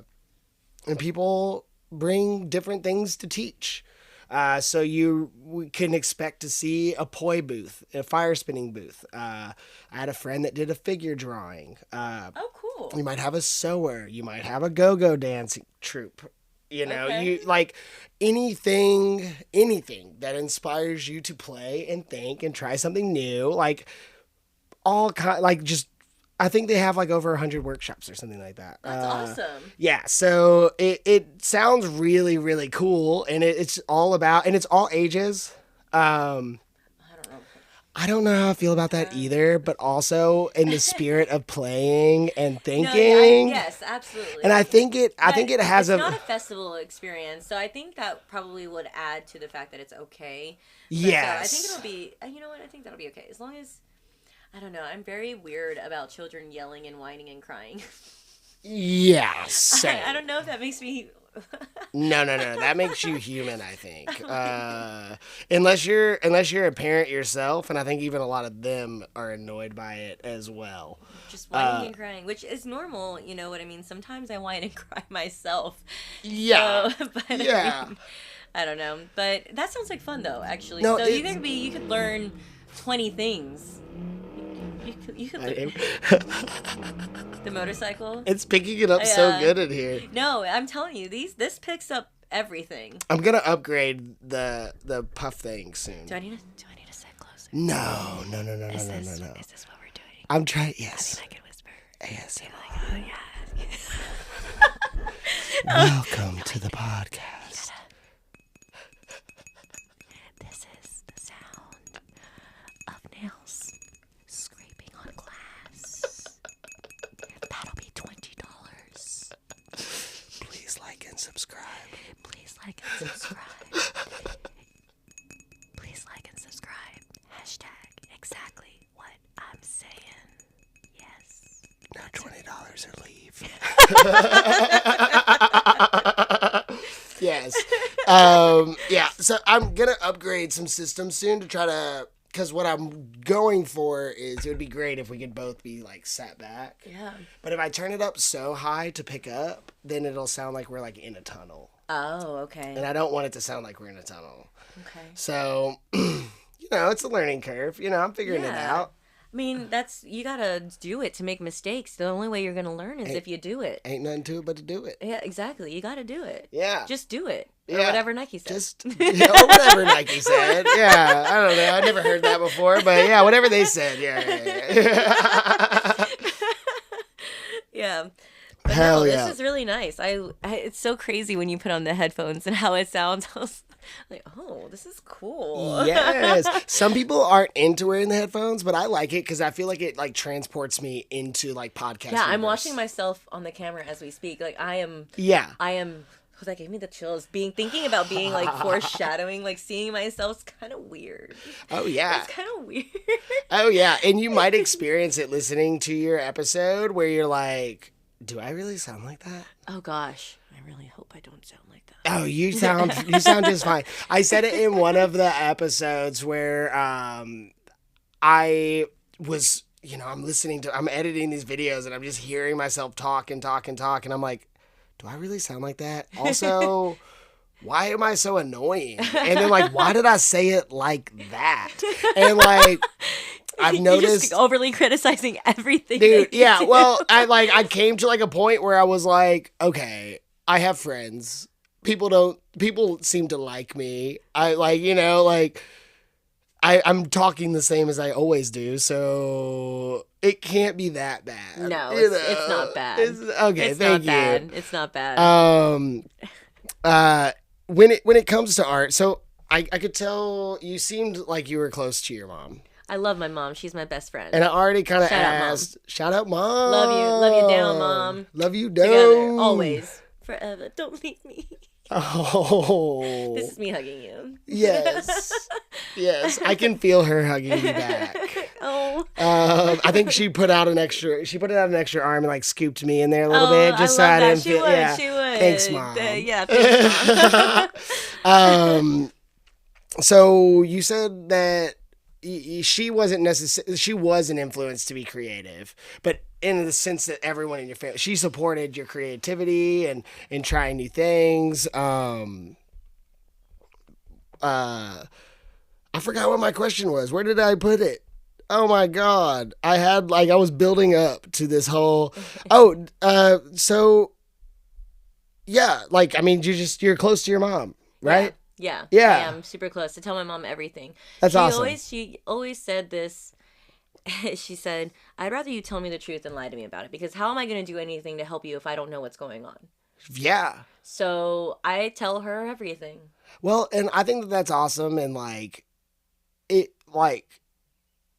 I'm sure a lot of this stuff, like, let's just say, even if you were afraid to tell your mom, I'm sure she's probably been through it. You know what I mean? Like, the stuff that we don't want to tell our parents, or we're like afraid to tell our parents, I'm sure that they've experienced, unless they were just like complete squares. Yeah, well, I mean, there's also things that I hope she hasn't experienced, but I mean, fair. That's fair. You know what I mean? I'm sure heartbreak isn't no one wants to go through that, and I don't want my mom going through that. But I mean, it's part of life, unfortunately, until you find the beautiful partner.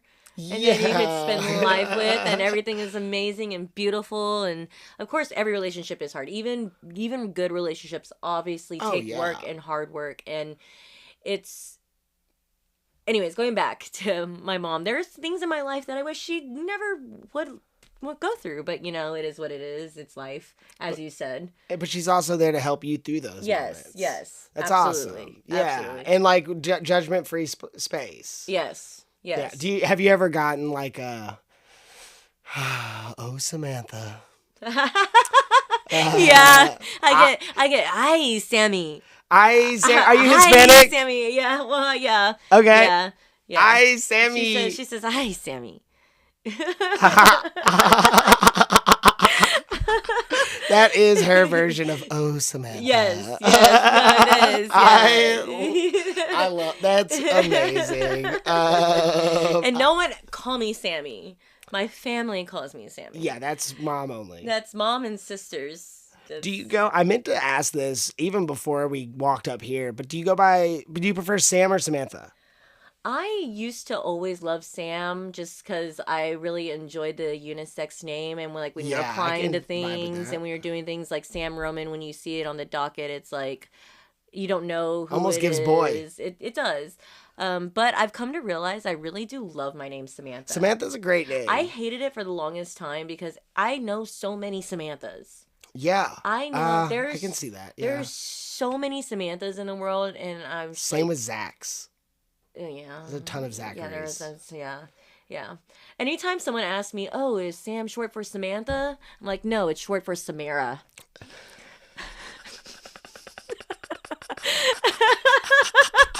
I wish it was short for Samara.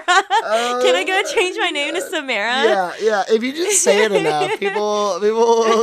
Yeah. Samara. Yeah, I'm Samara. I'm Samara. Yeah. But no, I actually love Samantha. When I'm performing and when I'm doing things and when I'm go-going or when I'm doing anything professionally, I prefer Samantha. Really? Yeah. You don't have like a stage alias? It's so funny that you say that. I do.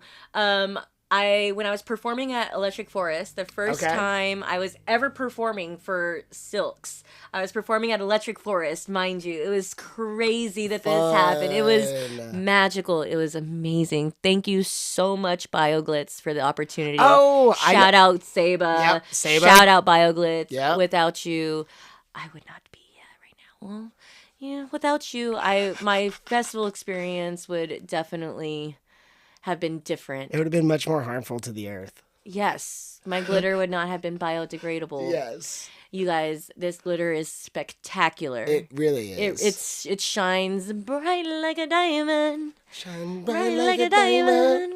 I have a bottle. Really I have a little container of BioGlitz downstairs. I love BioGlitz. You really guys, if you are looking for glitter and you're looking for glitter that stays all day, through sweat, through anything, you definitely need to get it. It's also water soluble, which means that it washes off with water. You're afraid that it's going to stick to you. It doesn't. It vacuums, it gets rid of everything, and you just wash it right off. Yeah. And it's beautiful. It is absolutely stunning. I've loved the product. I think she makes it out of like eucalyptus or something. The eucalyptus is the glue.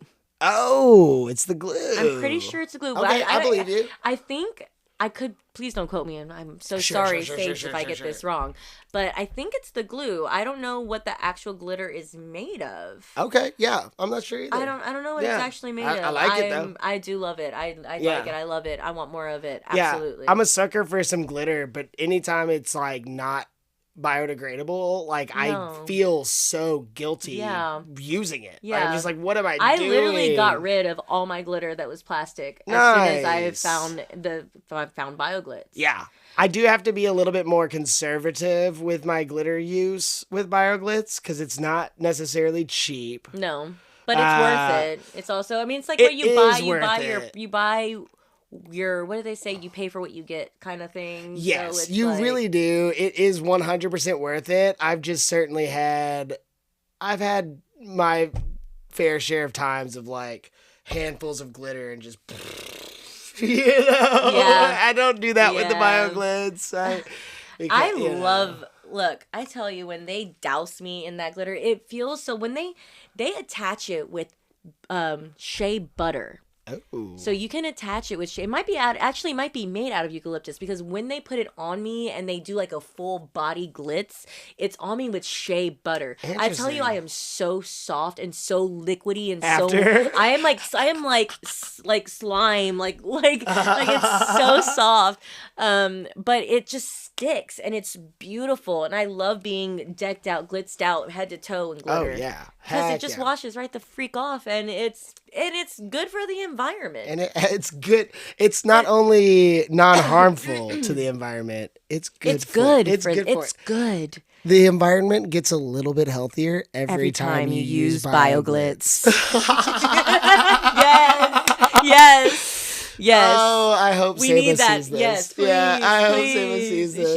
She's gotta put that on. But no, so I was performing when I was working with BioGlitz at Electric Forest, and we were like walking, and I was in my outfit, and they go, "You look like a bubblegum ninja." I was like, oh, I like that. I like that as my stage name. I was like, Bubblegum Ninja. I actually created a little rap.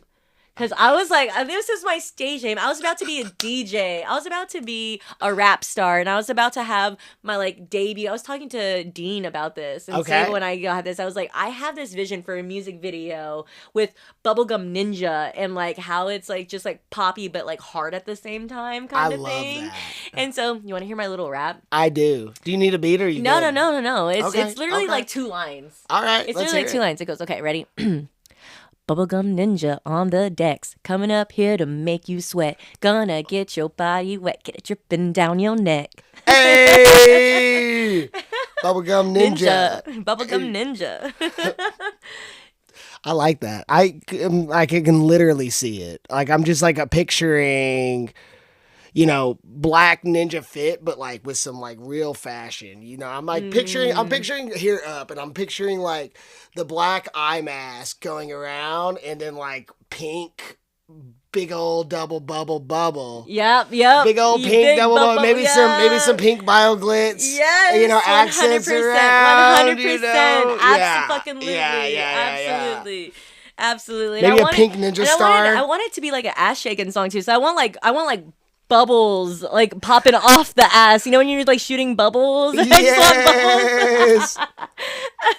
The bubble gum isn't the only bubbles going on in here. Exactly. There's bubbles everywhere. There's bubbles double bubble trouble, okay? That was gonna be in there. Double bubble trouble. I was gonna put that in there somewhere. Because that was talking about ass, double bubble trouble. I was talking about ass. That's the trouble right there. Yeah, it's double bubble. It's double bubble trouble. Hi, would you welcome to the bubble party. Would you like double bubble or double bubble trouble? That could be the introduction. And we could be walking into a candy shop. Take you to the candy shop. I'm imagining too, like whenever, like that's the introduction, and you're like, "Would you like double bubble?" And it goes over to like your stereotypical like nerdy dudes. He's got like taped glasses and like whatever, and he's like blowing a bubble, and then it pops over his entire face. Or double bubble trouble, and it's just a bunch of baddies like twerking, like bubbles coming out their ass. Look. No one take this. This is us. This is it. Yeah, this is ours. This is ours. This is ours. Yeah, we're gonna make that happen. That's for Bubblegum Ninja right there. Yeah, Bubblegum Ninja. Yes. I know what most people are gonna choose. Oh, double bubble trouble. Absolutely. Double bubble motherfucking trouble. Just don't let it pop in your hair, dude.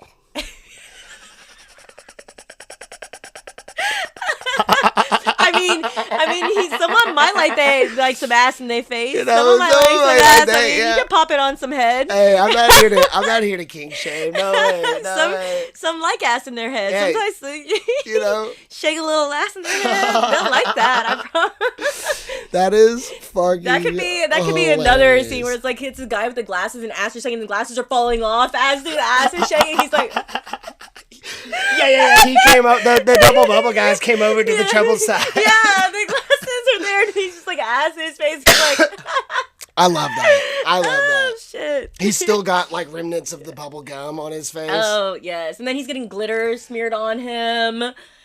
And then he's gonna come out with he's gonna be twerking his ass too. I love the idea of it's like camera comes up, girls twerking with their ass towards the person sitting down, towards the nerdy guy. Yeah. Let's say ass is twerking towards the nerdy guy, comes up with like her face towards us. Okay. And then it goes up and you kind of see his face go in, and then it zooms back out, and he's got like ash cheek glitter. Oh, like he's got like 2 ash cheeks, like blah. He's got that double bubble on it. You sold. Yeah. We have to make that happen. Yeah, we're gonna make that happen. I'm talking to Kyle about that later. We have to make that happen. Yeah, 100%. I'm gonna have to finish my whole song. Yeah. Bubblegum ninja on the decks, coming up here to make you sweat. Gonna get your body wet, get it dripping down your neck. We got this. We got this. Yes, dude. Yes. So sheet I don't have too much more for you, but I wanted to ask. Actually, I'm gonna skip and I'm gonna go here. Like, what's your dream creative? Because I feel like so many of these questions we just already I'm like going forward. I'm like, we already talked about it. I didn't even look at it. So what's your dream as a creative? Like, I just want to make a mark. Yeah. I just want to make some sort of artistical mark. Is artistical a word? Artistic? Yeah, artistical. Artistical.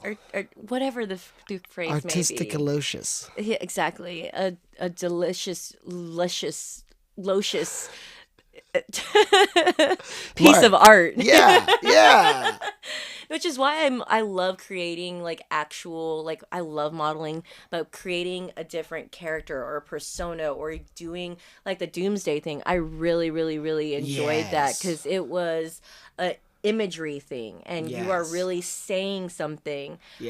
My Dia de los Muertos shoot, that's probably one of my favorites too. I've not seen that one. No AI. We'll post it. You did the whole makeup? Yeah, I will. I'll put it up. This is my Dia de los Muertos shoot. You've done it already? Yes. Yeah. Okay. Yeah. Fun fact about it. The face paint. Yeah. Everything was real, from hair, makeup, background, no AI whatsoever at all. It was beautiful.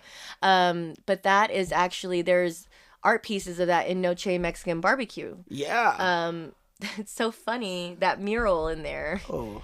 Is actually me. No way. Yeah.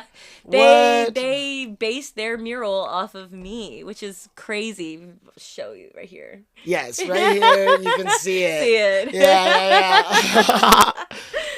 Exactly. But yeah, no, I just love creating art. The Halloween shoot that I did with Kyle, I love that shoot. And it's so crazy because when you have this image in your head and you could turn around and translate that into real life, when you, we were saying, we're just talking about ideas and shooting the shit and bouncing things off, but that's how things get started. Wait, which one was the Halloween shoot? When I was show you this picture here. So it's the web, and I was wearing a white wig. Yes, that's right. You and were the I web. looked almost it was like before alien. I met you. Yes, it was almost alien-like, and he had webs everywhere. Yeah, and that one was fun. It was just sick. It was just so sick. The way everything turned out, the makeup was spectacular. Shout out to my makeup artist. She is amazing. Okay. What's her name? Her name is Kenya. Kenya. Okay, sick. Shout out Kenya. Kenya. Yeah. Yes. Yeah. No, she killed it. Yeah. Absolutely killed it.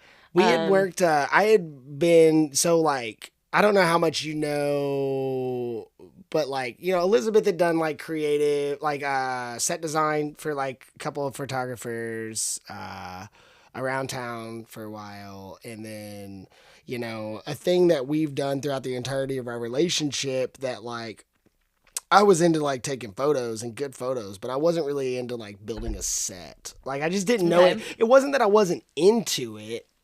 I just never did. I never had. I either took a good photo. I would move bottles out of the way to make it look better, but I'm not designing the set from the beginning to end. Okay. And we started doing that together. Set design is so cool. It's fun. Set design is so fun. There's a shoot that I did, and there was flowers hanging from we did a shoot like that. And it was beautiful. The things that you can create, things that you can do. I'm so excited for what you're cooking down there. I don't want to say it because I don't know if we can. Because we should hide it. We should hide it. I think I maybe have mentioned it. Okay, but yeah, no, I just love creating things, and I want to create something that it's like people look at and they're like, yes. Yeah. Just yes. And whether that be through dance, whether that be through paint, whether that be through modeling, whether that be through a crazy role that I like acting, but I feel like I don't train acting. So I wouldn't say I was an actor because I don't train acting. I don't do any classes or anything like that, which I think if you want to be a professional in anything you do, you should always get trained. I mean, or do some at least sort practice, of practice, or try to go through, put yourself in that situation, like go to, what are they, like workshops almost or something, or learn. Like if there's a YouTube Academy. YouTube University or something. What I mean, but and maybe maybe you start there, and then after you improve, then you're like, now I pay an actual trainer. Yeah. You know what I mean? Like you don't always have to sing. That's one thing that I can't do. I mean, I've been thinking about taking voice lessons. I can hold a tone, and I love karaoke. Karaoke is my shit. Yeah. My neck, my back. I get down with that every single time. It brings the house down. You want to know why? Because it's provocative. Oh yeah. Yeah, my go-to is WAP, actually. No, it's not. Don't. He's lying, guys. Certified freak. Says 7 days a week. Oh. Wet ass pussy. Make that pull game weak. Okay. Oh, he may not be lying. Now I can do my neck, my back. Wet ass. You know what it is. Oh, you know what it is. Let's see. My neck, my back, lick my pussy and my crack. What? My neck, my back, lick my pussy and my crack. Okay. First, you got to put your neck into it. Don't stop. Just do it. Do it. See, that's when like, it is your karaoke. Like, nobody does good at karaoke unless they already know the words. Yep. And if you already know all the words, you're going to be fine. I love that. And Pump Up the Jam is also one of my go-tos. Pump the jam. Pump it up while your feet are stomping. And the jam is pumping. Look at hit and the crowd is jumping. Pump it up a little more. Get the party going on the dance floor. See, because that's where the party's at. And you find out if we do that. I want a place to stay. Get your booty on the floor tonight. Make my day. Hey. I want a place to stay. Get your booty on the floor tonight. Make my day. That is a hard one to karaoke. No, it's not. No I just way. did it. I just did it. You made it look really easy. You made it look really easy. Thank you. I feel like rap songs. I feel like our fast flow. That's what I'm saying. I can rap. I used to be in high school, and I used to write my raps, and I was like, I'm gonna be a rap star. Oh, dude, I like to rap too. Spit. I can throw it out there. Yeah, I've had my fair share of rap songs. Man, I lost it in my phone. My phone got destroyed, but I had this whole song that I wrote about making rainbows. Oh, hell yeah! And the concept was like, I'm making rainbows. But then it's like the concept, I was picturing music video. I'm in my front yard, different house, but I'm in my front yard and I got like the garden hose. Okay. And I'm spraying it and I'm watering my plants in rainbows. I love that. Yeah. Bro, we have to admit, we're also making this happen. Yeah. This is where dreams start coming to life, okay? No, yeah. Okay, we're going to make that happen. We definitely should.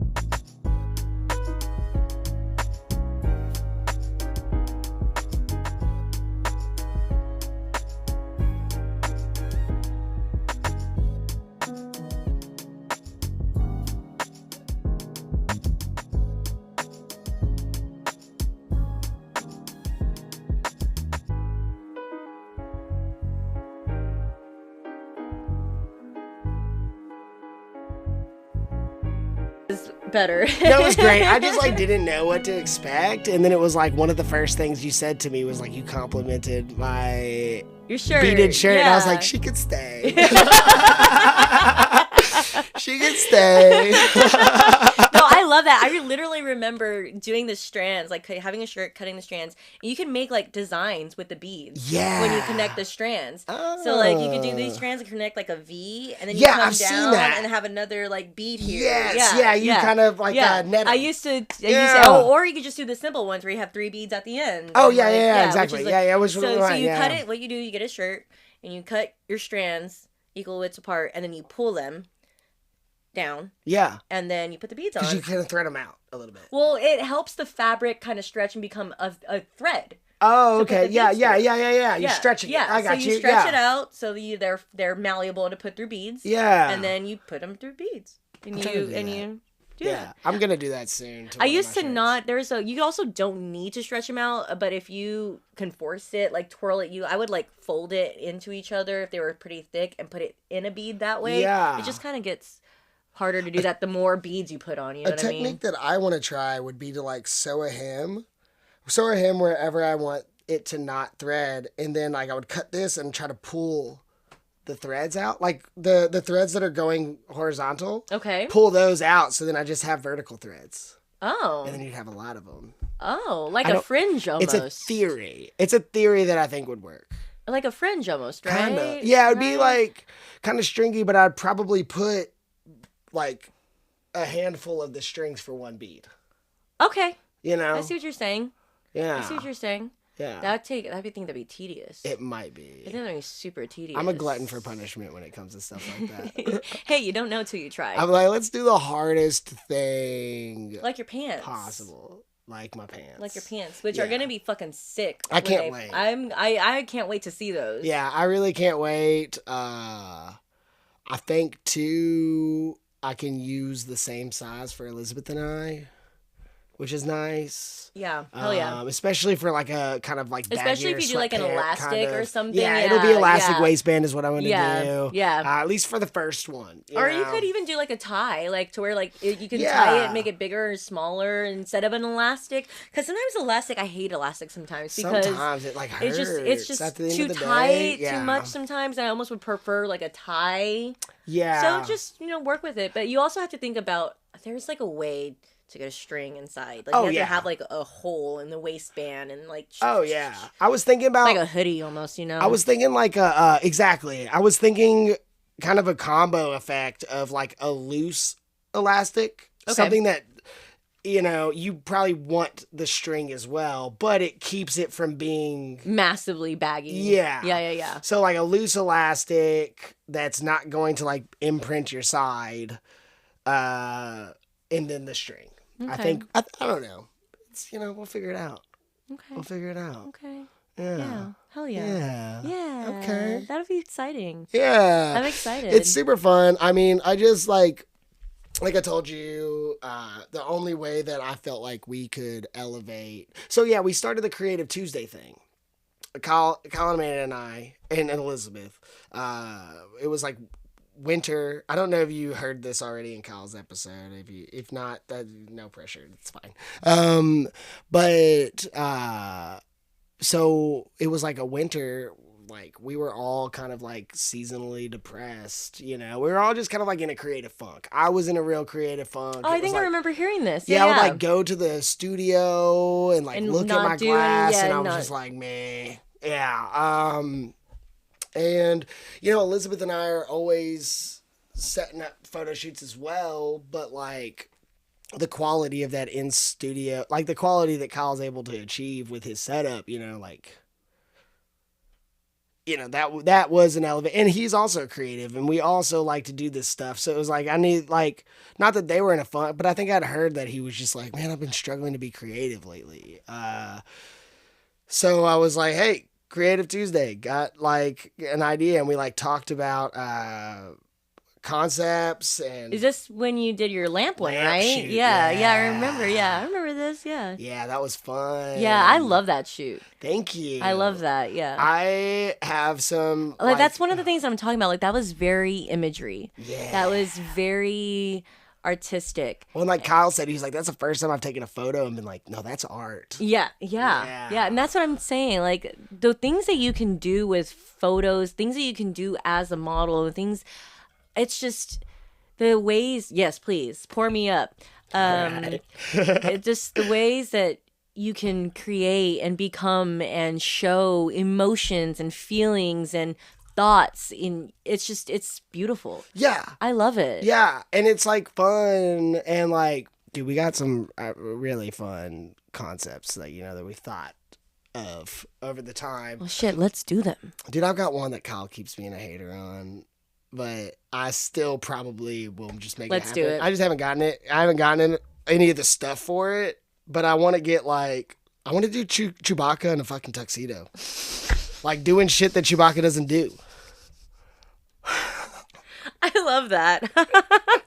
That's adorable. And fuck AI, because it's like you could like literally go in there and be like Chewbacca in a suit and they could do it for you, but it's like, why? There is no comparison. No. AI can't do that. AI can't have you like Chewbacca like this chilling, like smoking a cigar like this by the pool. Yeah, drinking a martini. Martini, cigar, Chewbacca. Chewbacca swim trunks. Chewbacca painting his fingernails. Oh, that'd be cool. In a tuxedo. Just like something weird. Like I just he could be blowing bubbles in a tuxedo. With Bubble Ninja behind him. Bubble Ninja sneaking in, trying to steal his bubble gum. But I even like with like one of like the shitty plastic like bank robbers masks.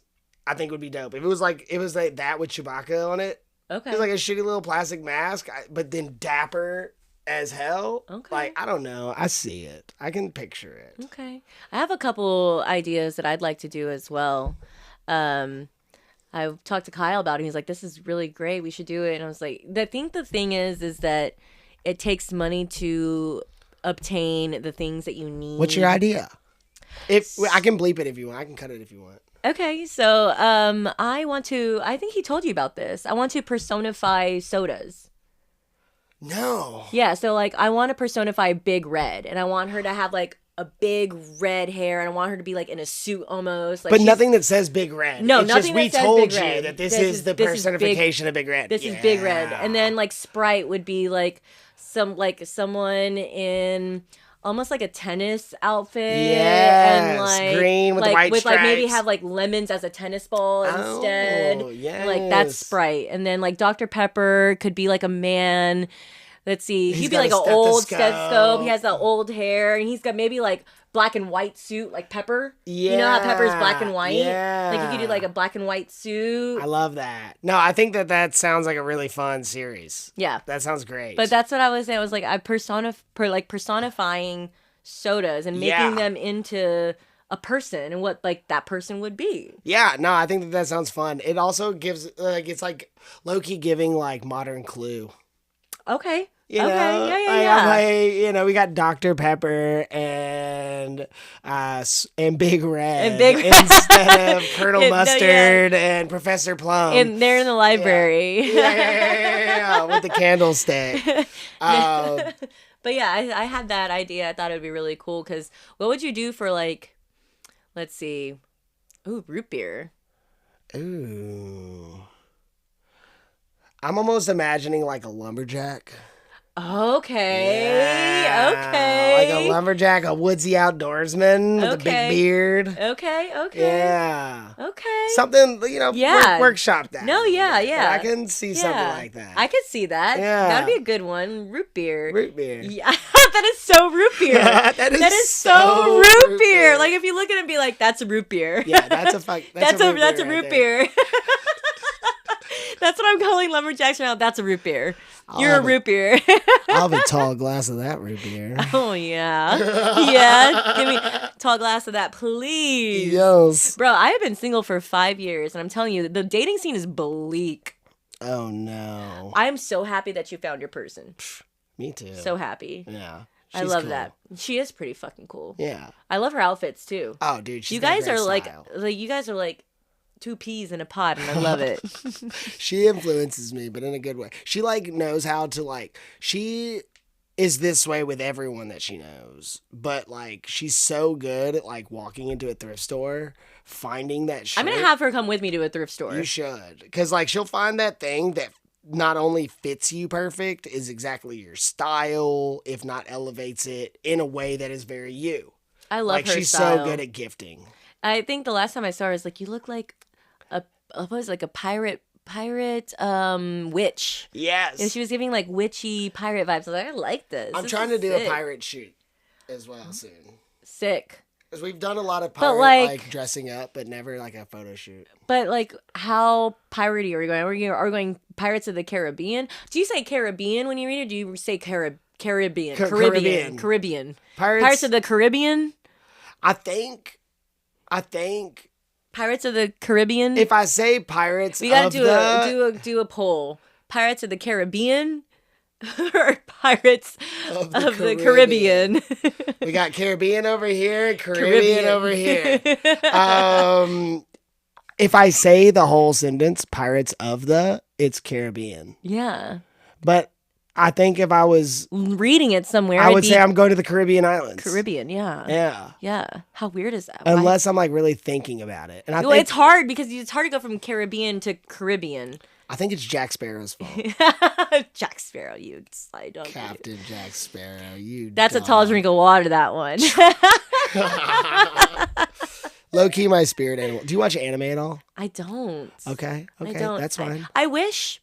You know what? I tried watching it before. It's the animation. Yeah.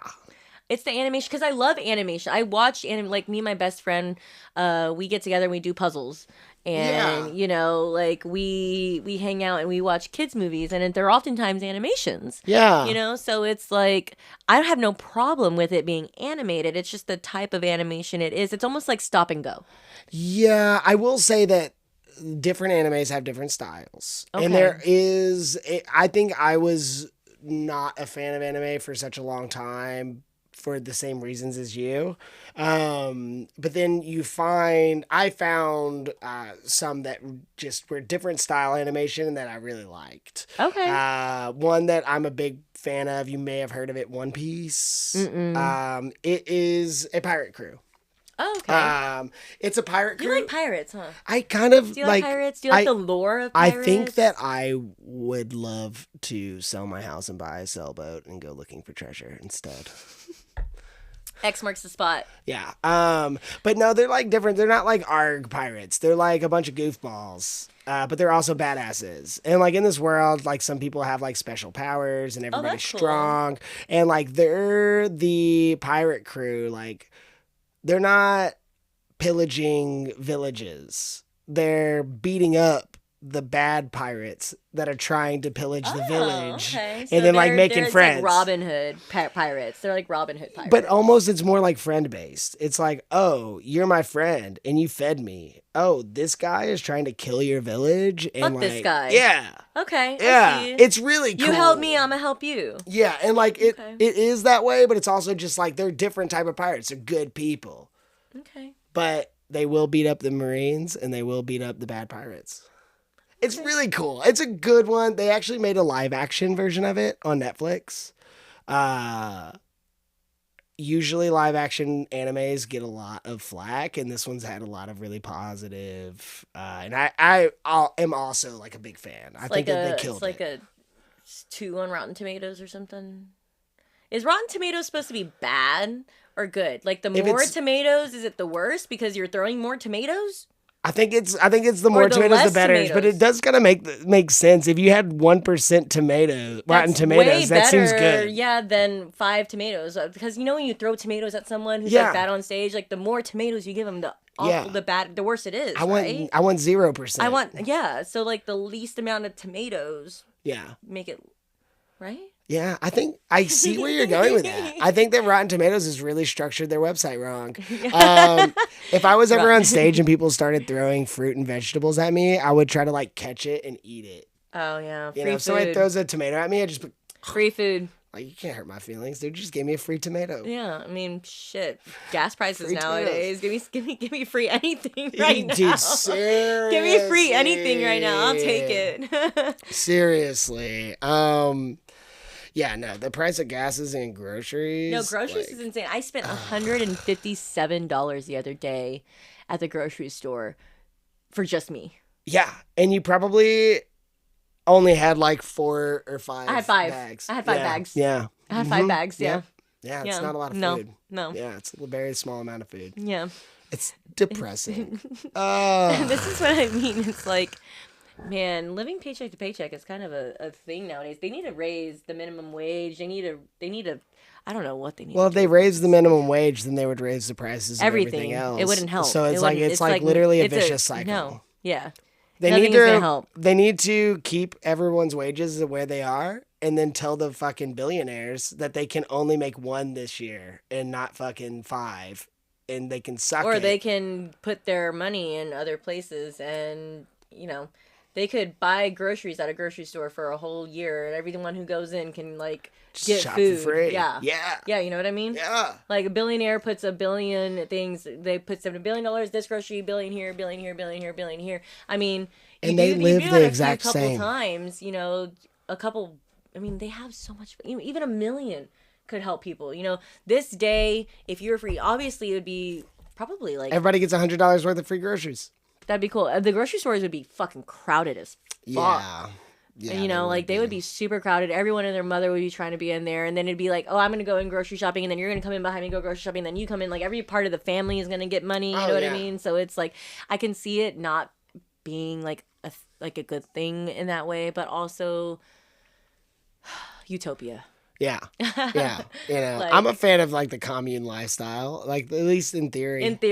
Yeah, I think it sounds everyone can go and have a doctor's appointment and have good health care and make sure you're healthy and make sure you're good, make sure you're not dying from anything. And if you are, it's okay. The medicine is going to be affordable. It's going to be there for you. We're going to help you. It's not that utopia hard of a concept. Utopia. It's like if I ruled the world, we'd probably be all broke. Everything's for free. You don't need to pay for rent. You don't need to pay for anything, but you do need to get a house, which would help. I was telling my mother this. I have a soft spot for homeless. I really do. Really, really do. Definitely. Because it's like, it's like a whole thing where it's like, they don't have the support or help, or they don't have the mental capacity to help themselves.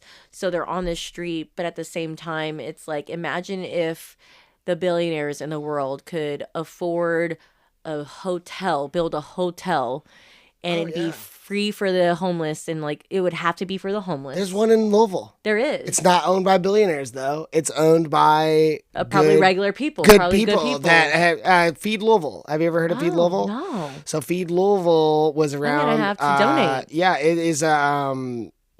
You know, during COVID especially, that's whenever I really became aware of them. But I think they've been around longer than that. But they were cooking, packaging, and delivering meals to the houseless community. And through the years, it has evolved. They have a hotel space, and each room has a lock and key. Okay. So that when you're gone asleep with your daughter. Yeah, when you're gone, you don't have to worry about people stealing your stuff, or you're asleep. You don't have to worry about somebody coming in. Like it's a very positive safety thing. Okay. Both for not getting your stuff stolen and just safety while sleeping. Yeah. And then they have people that are around to kind of like help you try to figure out what you need to get done. Like, get them some clothes, try to get them a job. McDonald's is hiring, Wendy's is hiring, you know, give you some form of structure and help, because sometimes people just need a little guidance. Yeah. That's all they need, because a little guidance can help a long way. And it's like, you never know. I get it if they're mentally incapable. I also understand that. But at that sense, it's like, then don't kick them out to the street. Give them some place to go where 100%. they can be out of the cold, out of the rain, out of the sun. Like, be humane. And they meet you where you are too, because some people aren't mentally there to get a job yet. They need that support, they need that structure, but they're not ready to get out there. You know, they're mentally unwell. Some, you know what I mean? There's just a variety of people in different places, and they meet them where they are as humans, and are there for them what is as it called? humans. Freedom People? Feed Louisville. Feed Louisville. And I always forget the name of the hotel. But it's through I'm Feed always Louisville. Looking for things to donate. I'm not a millionaire, but here I am talking about donation like I have money to spend. If you were to donate to a local organization, I'm sure that there's a bunch, but that one specifically, I know a lot of the people who work there. I've met the daughter of the owner several times. Like, she would come into like a bar of mine, and she was dating a friend of mine for a while. I don't know if they're still together, but everything that she told me about the place was just like, amazing and just like good people, and every single person that I know that has ever been associated with it, like I've not heard a single negative word. Like it makes me want to, every time they talk to me about it, it like makes me want to cry. It's just like a beautiful thing that they're doing there. Definitely look into it. Oh my gosh, what did I do? Oh, leave my table alone. It's attacking me. But anyways, I think that's pretty much all I've got. Did you have any questions for me today? I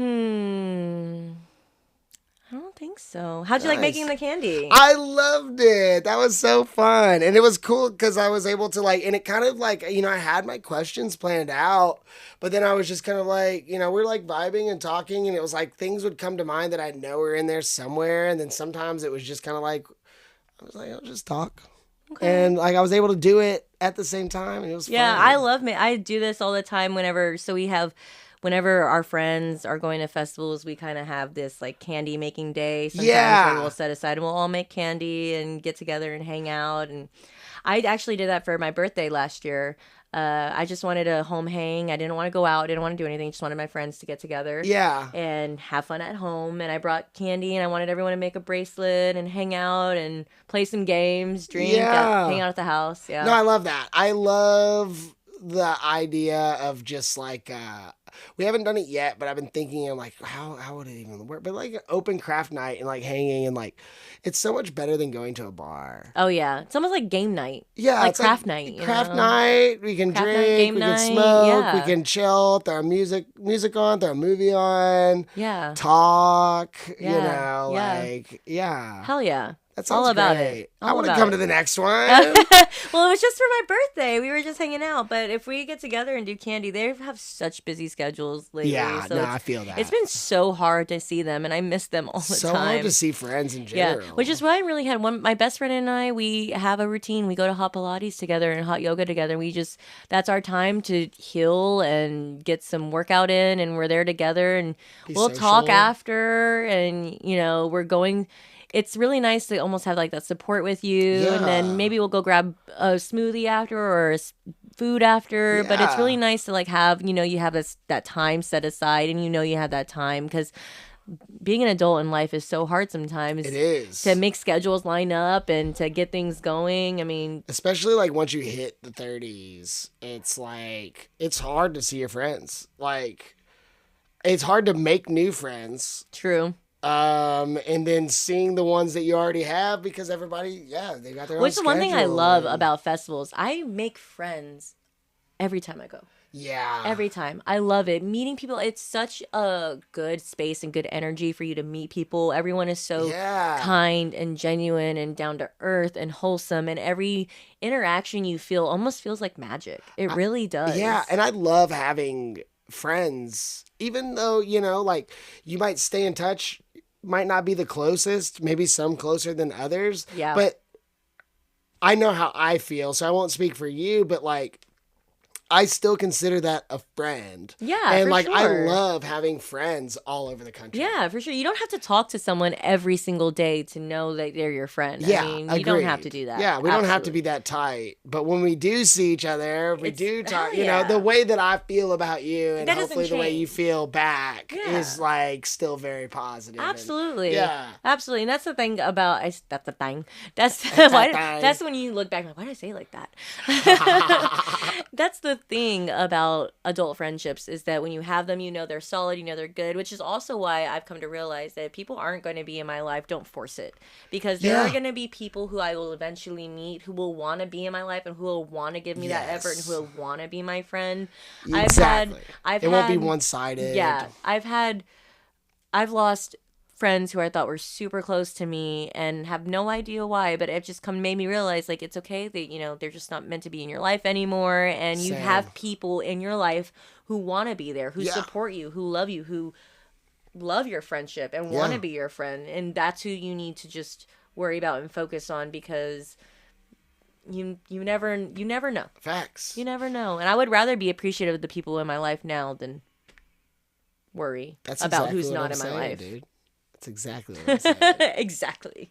Exactly. Elizabeth made a good point the other day, and we can close on this. Okay. But Elizabeth made a good point the other day that if I made a friend today, and we were still friends when I was 65, we would have been friends for 32 years. Yeah. That's a long time. That's a long time. Like, I'm like over here like, oh man, like, making new friends is like hard. And then it's like, we're new friends. Yeah, we are. Hi. We're new friends. Yes. Yeah. And in 32 years, we'll have been friends for 32 years. 32 years. Yeah. When I'm 65. Yeah. When you're 62 and I'm 65, we'll have been friends for 32 years. Gosh, we have time. We are so young. We're so young. What is that? That's like a blimp on the radar. There's so much time to do stuff. And that's why I try to stay busy. I try to do. Absolutely. I try to do a lot. And because I don't want to look back and regret having sat my ass on the couch my whole life. Yeah. Yeah, or not doing what you wanted to do. And I was just telling my best friend this the other day. I was like, you have to give yourself permission to live your life. Yes. You have to. To be happy and to be one with yourself and to just enjoy life. And because you only have, apparently we only have one. Apparently we only have one life. I'm pretty sure I already died and I'm in hell. I mean, there's hell on earth. Everyone talks about that. But I mean, I think it's what you make of it. Your good friends, your good family, your good connections. If you follow your dreams, and if you want to be a creative person, if you want to do this, if you want to do that, if you want to be a doctor, if you want to be a nurse, if you want to be a principal of a school, anything. Be a pirate. If you wanted to be a pirate, go be a pirate. Actually, probably don't be a pirate. Be a good pirate. Be a good pirate. Be a good pirate. I was just telling my friend this the other day about not wanting to go on a cruise because what if a pirate? Elizabeth said the same shit. What if pirates come on the boat? With you. I can't. She makes sense. She makes sense because you're chilling on the boat, and what if people come up with guns and AKs and like, everyone give me your fucking money, and you're there on the boat and you have nowhere to go, but they're trying to take you for all you got. What are you gonna do? Give it to them. Well, yeah. Or fight them. No one's fighting the pirates. You've not met the Straw Hat Crew. Is that who's part? Okay, okay. But yeah, no. I'd fight them. Life is beautiful. Life is beautiful. It can be beautiful. And I think it's really wonderful having good friends and good people in your life. Yeah. I think if I saw a real life pirate holding a gun to like an old lady's head and like being a real shitbag, I would have a hard problem not doing something. Not running up and kicking that guy in the chest. Yeah. And like, look, I'm not a fighter. He said, look, I'm going to be trying some Bubble Ninja moves. I'm going to be flying through the air. Ninja. Like, shit. You're going to grab that staff and be like, yeah, it'll be harder for him to shoot me if I'm like in his face. Get in his face. Rub it in. Yeah. Get your hand and like... I'm like over here like... Be like, I got you. You need some bubble trouble in your life. Double bubble trouble. You need double bubble trouble in your life. Ladies! That pirate crew is cooked. Done. Over with. Not only did we beat them up, they also willingly gave us all of their money. They did. They gave it all to us. Matter of fact, take it. Yeah, you take it. They gave it all to us. Then we pushed them off the ship. Yeah, they walked the plank. Yeah, we made them walk the plank. They walked the plank. They didn't even know they were walking the plank, because they were so entranced in that double bubble trouble. Yeah. Hell yeah. Well, this was a blast. Yeah. Yes, it was. Hell Jinx. Hell yeah. Hell yeah. Hell yeah. Hell yeah. That reminds me of What's Up from Scary Movie for some reason. What's up? Well, hell yeah, this has been a blast. Hell yeah. Thank you so much for carving out some time. We're going to have to do it next time. I have to read my fans. Yes. I do want to do updates with people and stuff. Like, I think that sounds like... you never know where, Disco Angels could be popping off, which we are. Yes. Disco Angels are going to be popping off. We have costumes and things that we need to create. We have things that we need to do, events that we need to attend, performing is going to get even better. Dancing is going to get even better. What do you call your when you perform at festivals? What do you call it? GoGo. GoGo Flow. GoGo and Flow Arts, yeah. Go-Go I'm a Flow. GoGo dancer first and foremost, and then a Flow Arts, which is my dragon and silk fans. So it's 2 different things, but I do it all. I do it both. So Disco Angels has their name. Disco Angels is an entertainment company. So so it's not you. No, it is. It's our entertainment, but you don't have a company for the silks, to perform at festivals. No. Okay, I wanted to shout that out and Disco Angels. Oh, okay, yeah. Samantha Roman is my performance name. I don't have a special name for that. Nice. And then the Disco Angels is our GoGo troupe. Yeah, shout out Disco Angels. I hope to see more of you guys. Absolutely, we're gonna be taking the city by storm. Yay, yay. Yeah, that sounded good, actually. Can't sing. Bullshit. Dude. I mean, I can fiddle fart around. Fiddle fart. Yeah. Okay. Yay, yay. Okay. Hey. Oh, they like it. They like it. Thank you. Samantha Roman. Yes. Thank you so much for being here today. Thank you for having me here. That's exactly what I'm talking about. That's exactly what I'm talking about. This has been a blast, and I can't wait to hang out soon. Absolutely. Hell yeah. We're going to create. Peace. Hell yeah. Hell yeah. Boom, boom. That's actually a song.